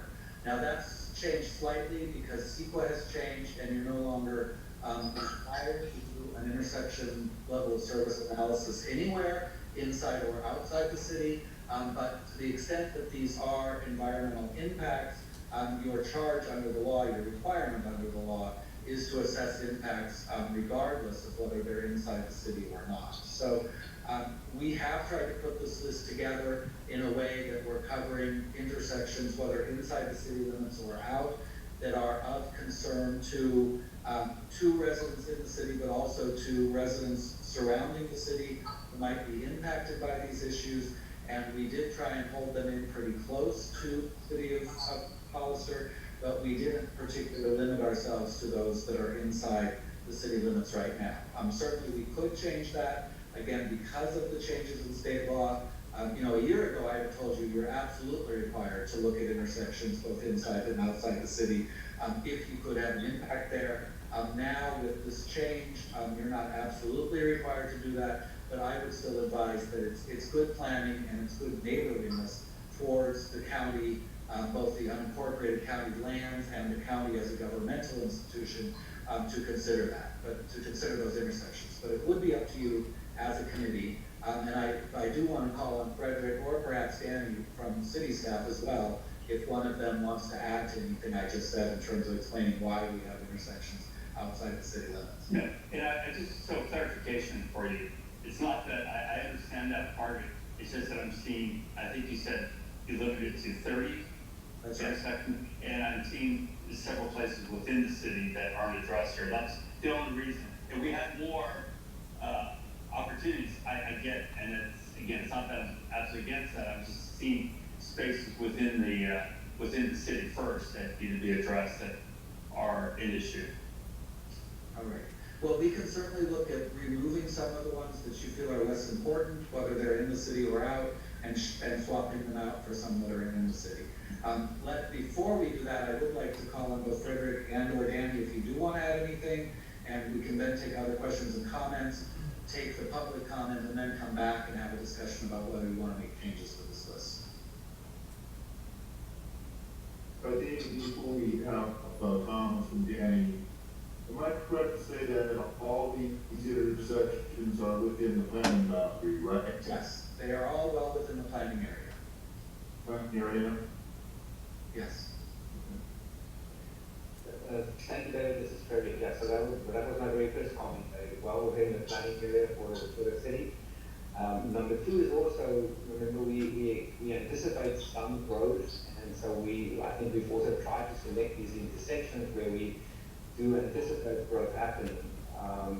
We know Fairview Road is used by a lot of people who commute northwards and also cross over to get to 25. So, but yes, we're open to if there's more important intersections within the city that the GPAC field we should rather study and not look at these ones that are in the county. We are open to that discussion.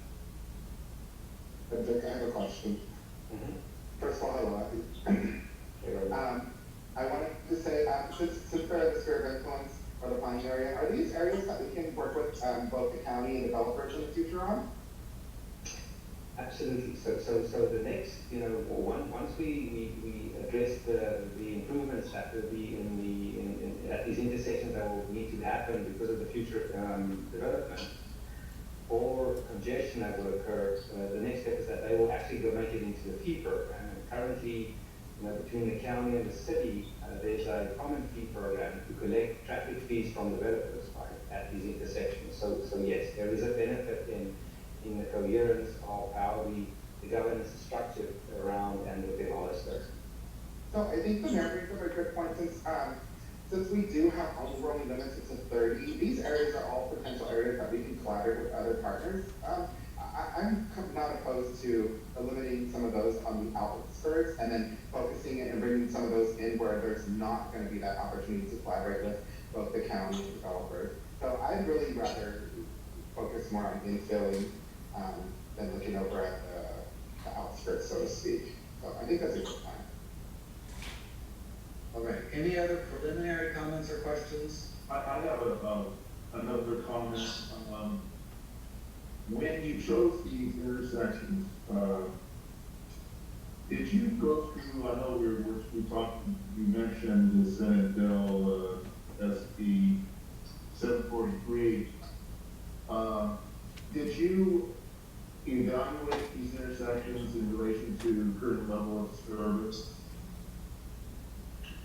No, we can't. Did that come to Well, if I could add here, and Frederick, correct me, but and add to this, I think that Frederick started to say no. The previous general plan. Frederick started to say no, and it's true, we have not done a recent level of service analysis yet, and what we're asking you is to approve the list where we'll start that analysis, and at the same time, these were studied, or these were chosen because we think that they are points where either or both there are or will be congestion issues and or where there will at least be relatively high volumes that are important to understand in understanding the city's overall traffic flows. So that is the basis on which they were proposed. Just trying to get a comprehension of how these intersections came to about here that were being presented with, and what was the manner of interpretation?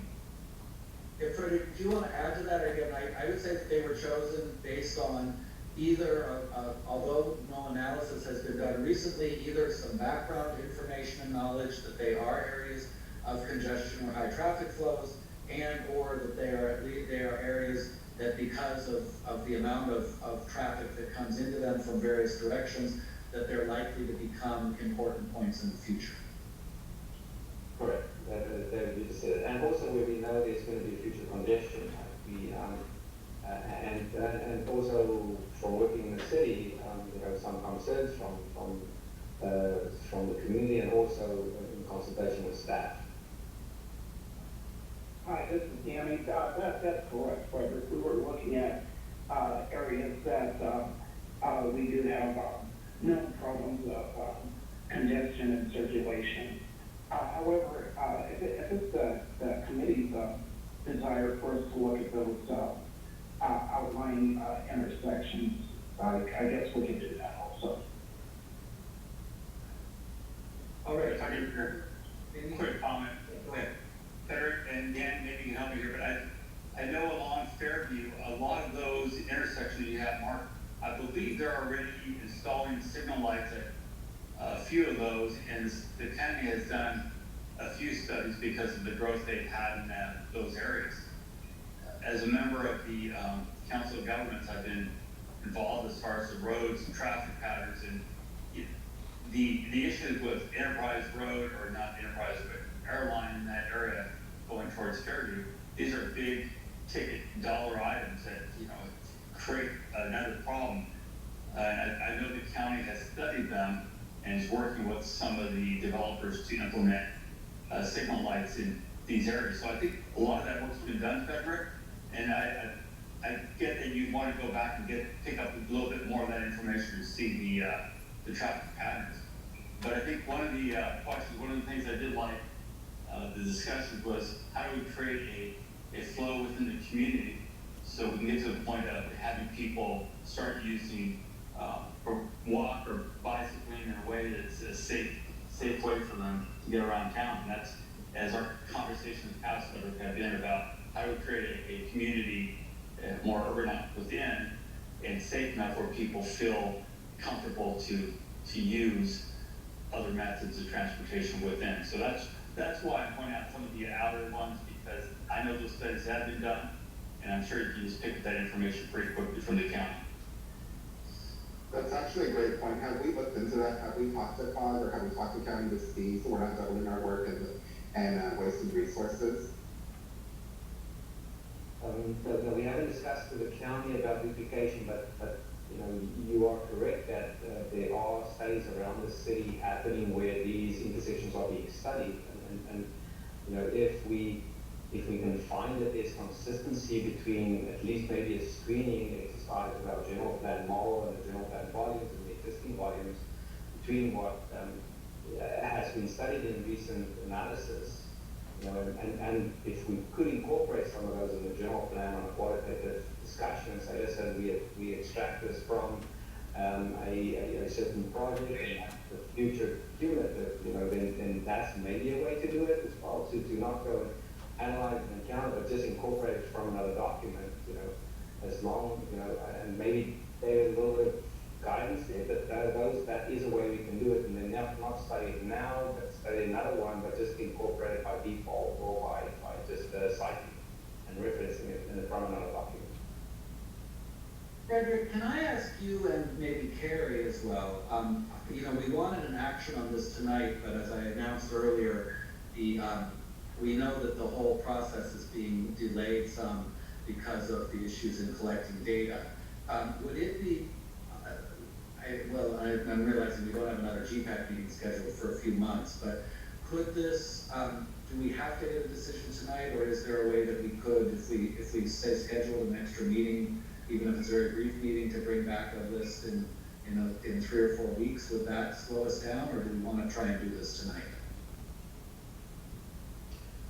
I'm totally in your hands. I mean, for me, the next step to get the data is to have the, right now we have the 30 intersections. We are going to use historic data for the bulk of them, but for many of them we need to do the big data collection, which is a little bit of a delay. You know, for me, it's just extending my work a little bit, and I'm okay with that. So if we feel we need to revisit the list and come back with some options or answer some of these questions, I'm open to doing that. Frederick, I'm sorry to digress here, but just to clarify, just so the committee understands, we are slowed down because the traffic data that we're going to be collecting, because of COVID-19, has to be data that was collected remotely before March. And the company that does that, probably needless to say, has much greater demand now than they had before March. So they are slowed down. It's going to take an extra 3 or 4 weeks to assemble that data because of the demand on that company. So Frederick, my question to you is, if you wait 2 or 3 weeks to make your request, are you still in their queue?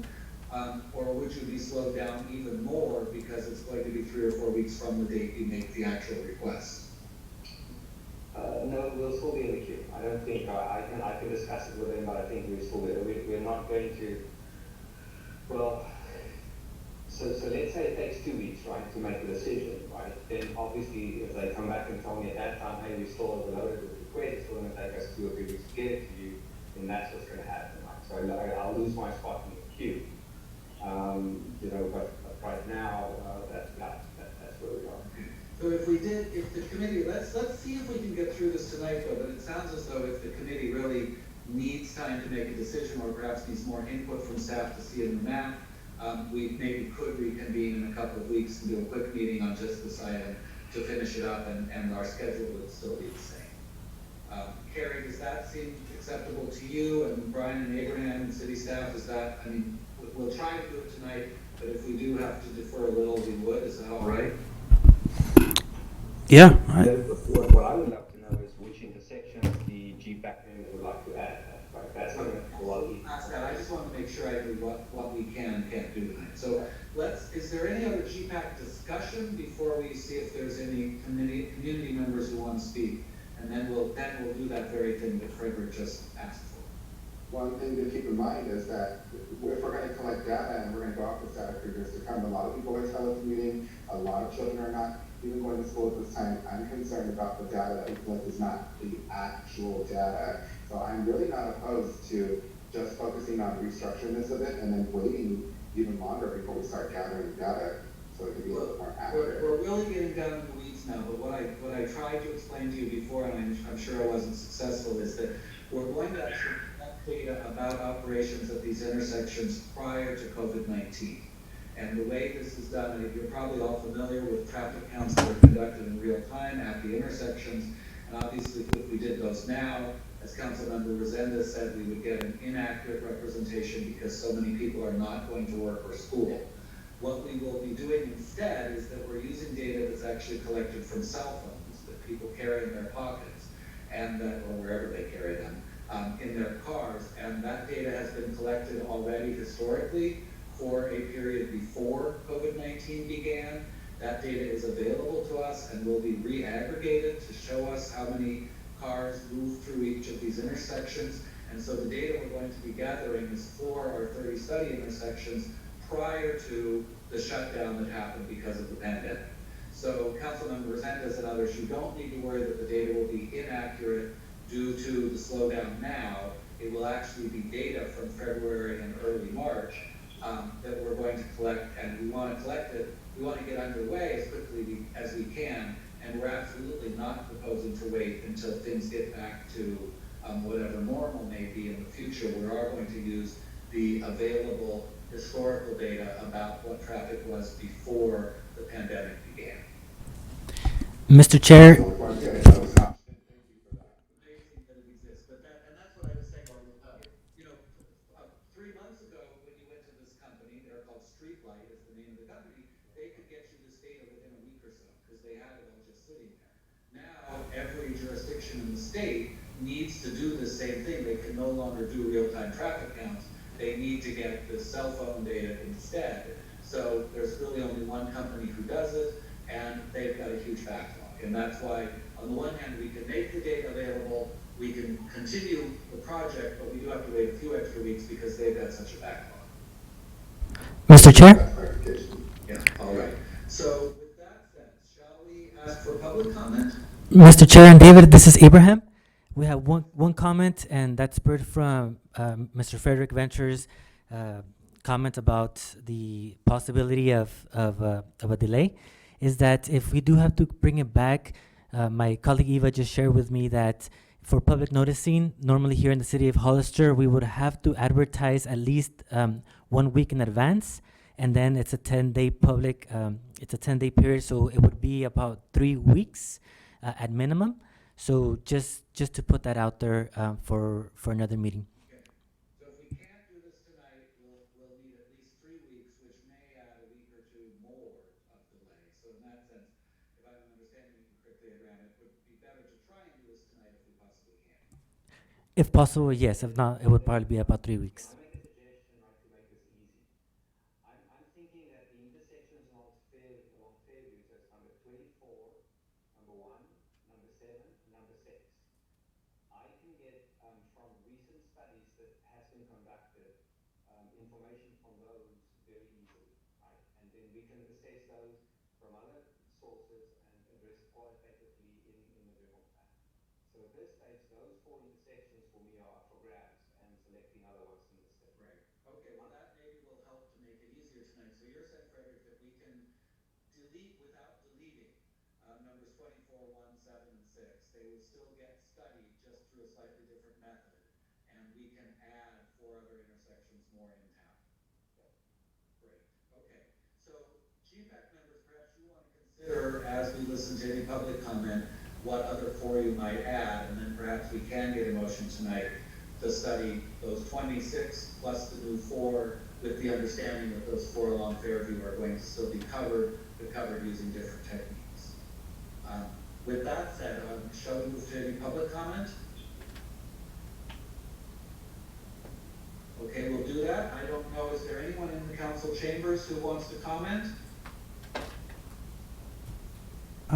Doesn't appear to be.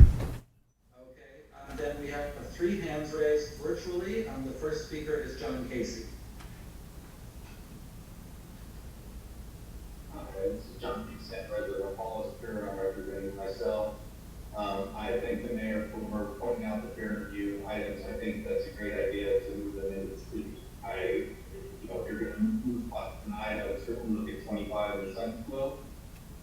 considering that 3, 2, 27, and 28 really are connected in terms of timing and traffic flow, so I think that's a really good idea. Since 156 and 25 appear to be part of your planning area, I would probably include that intersection.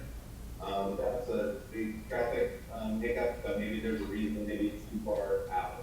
But anyway, that would be at least the two spots that I saw that I would recommend you take.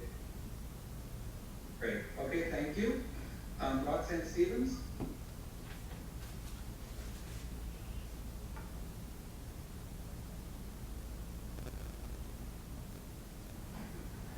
You'll need to unmute yourself.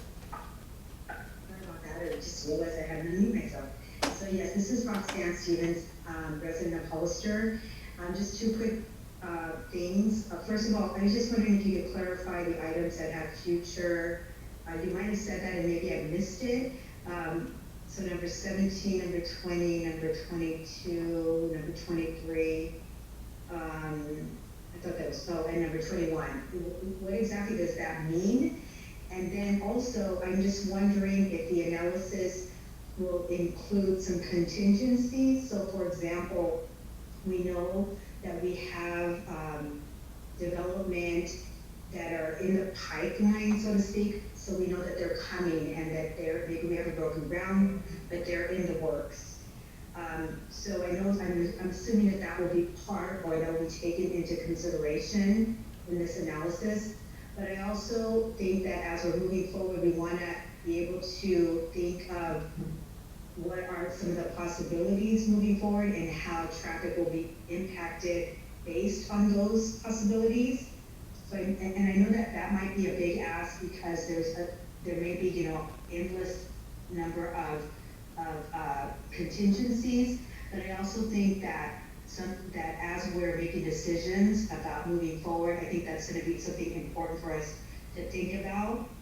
So I just wanted to see, is that included in the analysis, or as we move forward in this planning process, will we then need to come back and relook at the analysis and add more information as we consider, possible future development?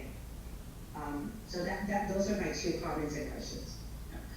Since they were questions, let me try and answer them, and Frederick or Danny may want to add to them. Taking the second question first, all of these intersections have been chosen with an eye toward what we believe is the likely future development pattern within the city and the surrounding area and the unincorporated county. As you said, there is a known pipeline of quite a large number of projects, and beyond that, there's even an understanding of likely areas where development might occur.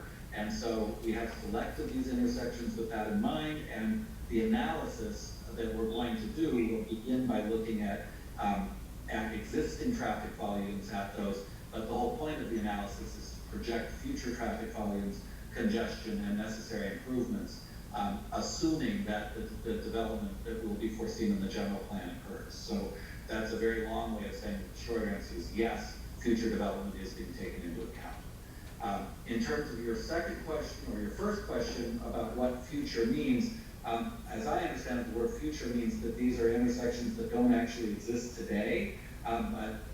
One of the streets exists, but there may be a three-legged intersection today that will become four-legged.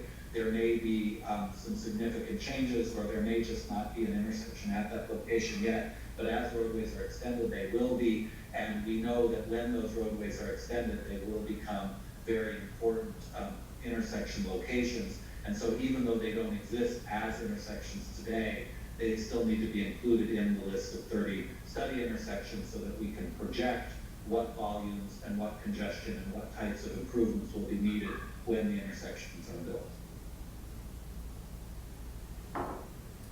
Thank you.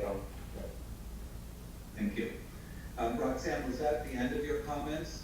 I think so. She's muted her microphone. So our last speaker is Elia Salinas.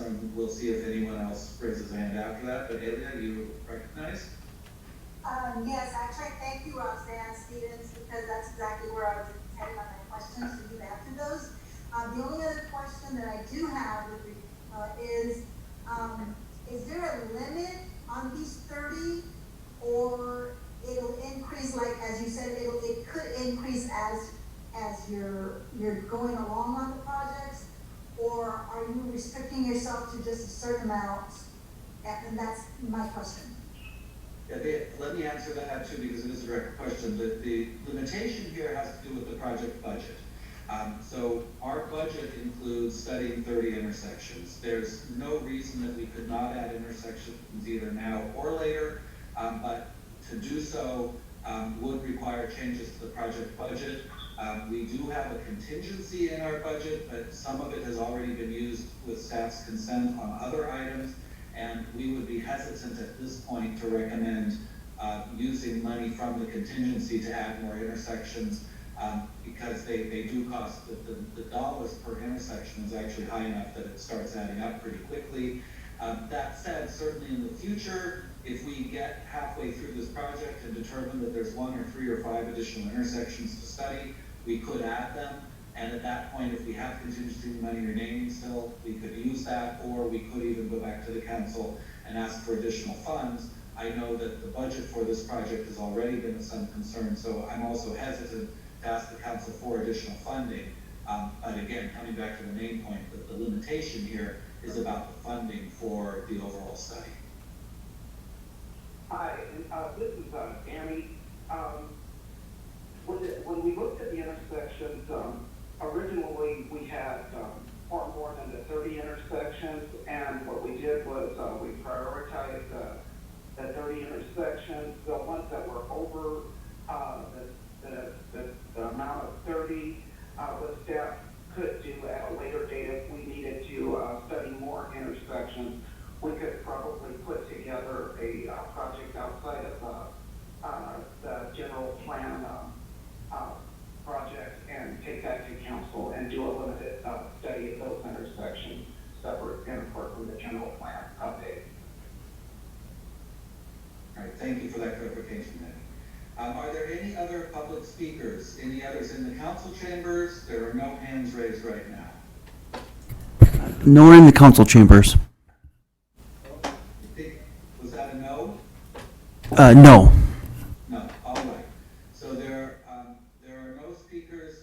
Alia Salinas has raised her hand again. Alia, did you have a further comment that we can take quickly? Yes. So I guess the second part to this is you were talking about pulling 25 and 1, and I can't remember the other number. So if you're pulling those off the draft study, I'm assuming that you've already spent the money for the study, or if you were talking earlier that you're going to go and you're going to be able to look at what the county has done. Would that add more streets, more intersections, or this is it? Otherwise, it is going to cost more money. I just want to clarify because you're pulling some off, and would you be able to add any, or would that, like I said, over exceed what you have for budget? Thank you for allowing me to complete my questions. You're very welcome. So just to clarify, this is what Frederick has said, is that we can remove those intersections. They will actually still get studied. We will use different techniques. It will be utilizing some data that's available from the county, from previous studies. It may not be exactly the same type of analysis, but I think Frederick's assuring us that it will be good enough. And by eliminating those 4, all along Fairview, number 1, 6, 7, and 24, it actually does free up 4 other intersections. And we did get a couple of recommendations to look at 156 and 25, to look at another intersection along 25. And I think we're done with public comments. So what I would like to do is, Frederick, I'll put you on the spot for a minute and ask if you have a recommendation as to what those 4 would be, or if you prefer, we can ask the GPAC members for their 4 recommendations. So for 25 and 156, right, that's where government's going to put the roundabout in, and then in the long term, there's a plan to put an interchange there. I don't want to get no value out of studying it. I know that's what's planned, right? It was confirmed that government has a short-term plan to install a roundabout there, and the long-term the overcrossing. And again, it's way outside of the city, even though it may be important for the community. This is my opinion on 25, 156. Because it's, and I'm just going to echo what you're saying or amplify it, because the the plans are essentially already made and it's already been studied by others. We don't gain any value by studying it again in this general plan. All right. Other suggestions that you might make, Frederick?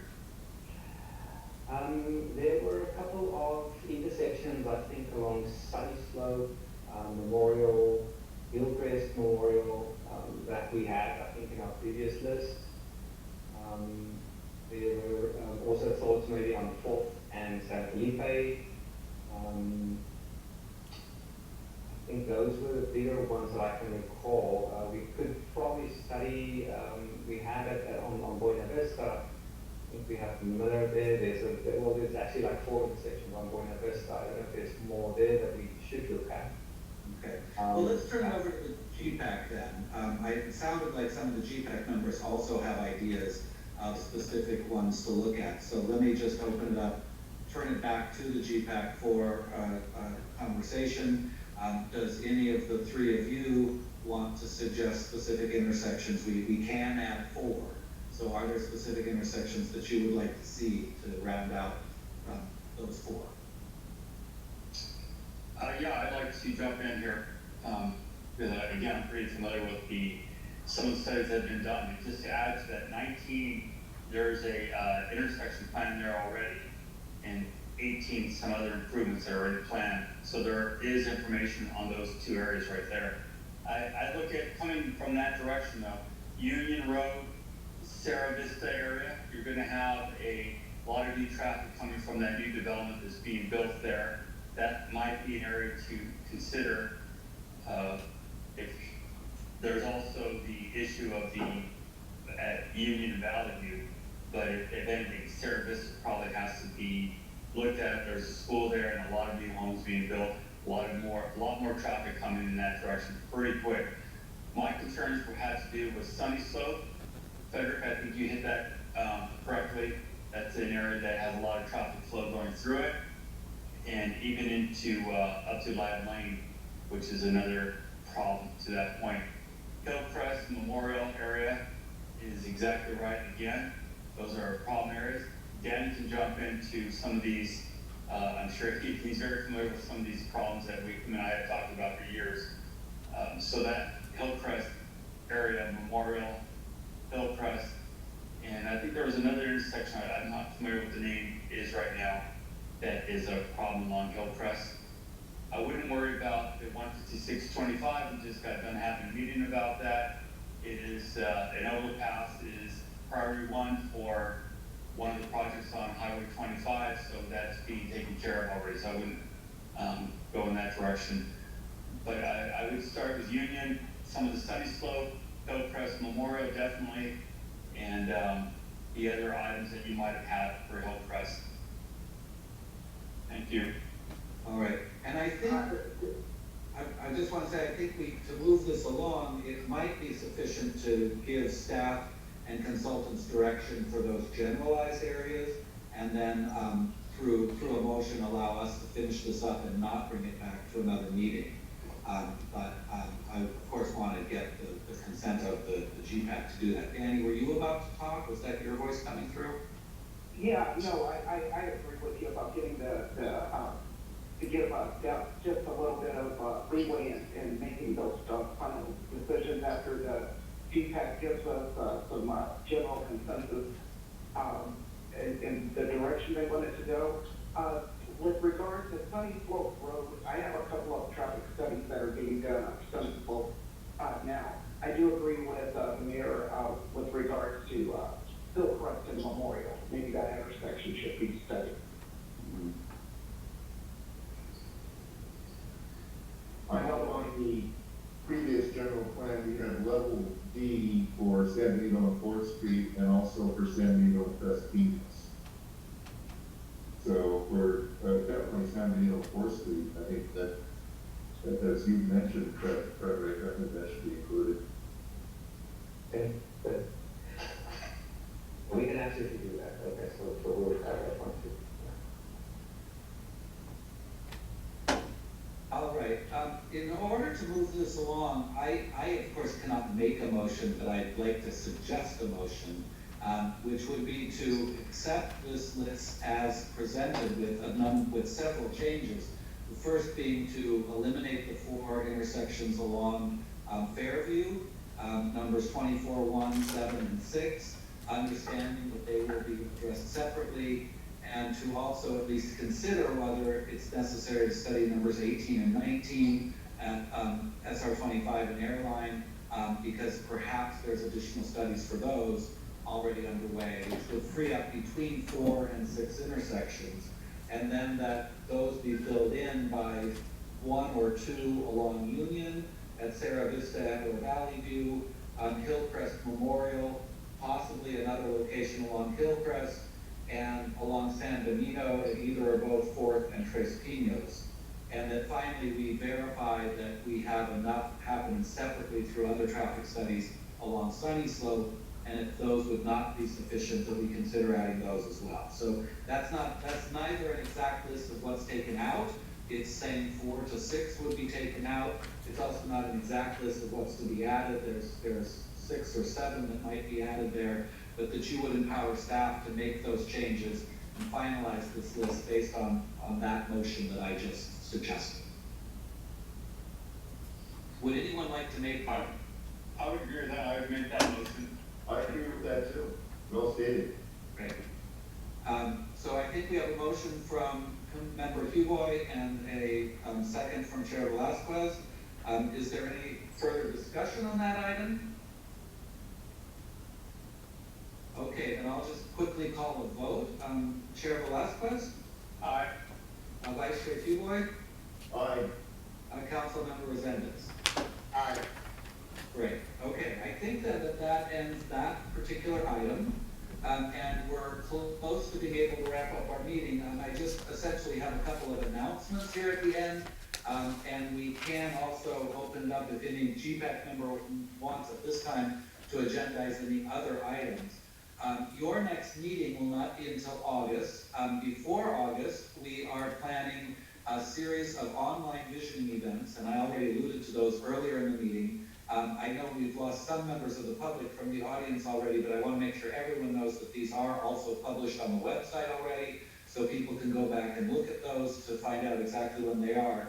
This will be the same visioning event held 4 times, so no one needs to come more than once. It's going to be so interesting. Maybe some people would like to come more than once, but it will be essentially the same experience 4 different times. And as you can see here, those are listed on Saturday, June 27th at 10 in the morning, on Tuesday, June 30th at 6 p.m., Wednesday, July 8th at 7 a.m., early in the morning, particularly for business people and people who need to get out early in the morning, and then Thursday, July 9th at 6 p.m. This will be a hands-on visioning exercise facilitated through Zoom, likely including small group work and a lot of really robust discussion to talk about some of what are the most important issues facing Hollister and what should go into a vision for the city. We'll then, after we get all that information, we will pull that all together and bring it into a single vision statement that we'll bring to the GPAC in a draft form, and that will happen at a meeting on August 13th, again at 6 p.m. like this one was, and that will be a meeting of the GPAC. Unless we get requested to add other items, it will be a GPAC meeting exclusively focused on vision. Your meeting number 3 is not on this slide because we don't have an exact date. As we mentioned already, we're slowed down a little on some of the primary existing conditions work because of the issues with COVID-19, but we anticipate that meeting number 3 will happen in late October because that's the soonest that we can get our existing conditions work finished, and that's the topic of that meeting is the existing conditions. I want to mention also that Member Huboy suggested that there be what I would call an audit. He called it a critique of the existing general plan, and that's something that we can make sure that we bring forward at that October meeting as well. So that gives you an overview of where we're headed. Again, the online visioning events in late June and early July, and your next meeting in August, and your meeting number 3 in October on a date still to be set. That pretty much concludes our presentation, but the last thing would be to ask if there are any members of the committee who want to request any other items to be added to that August 13th agenda.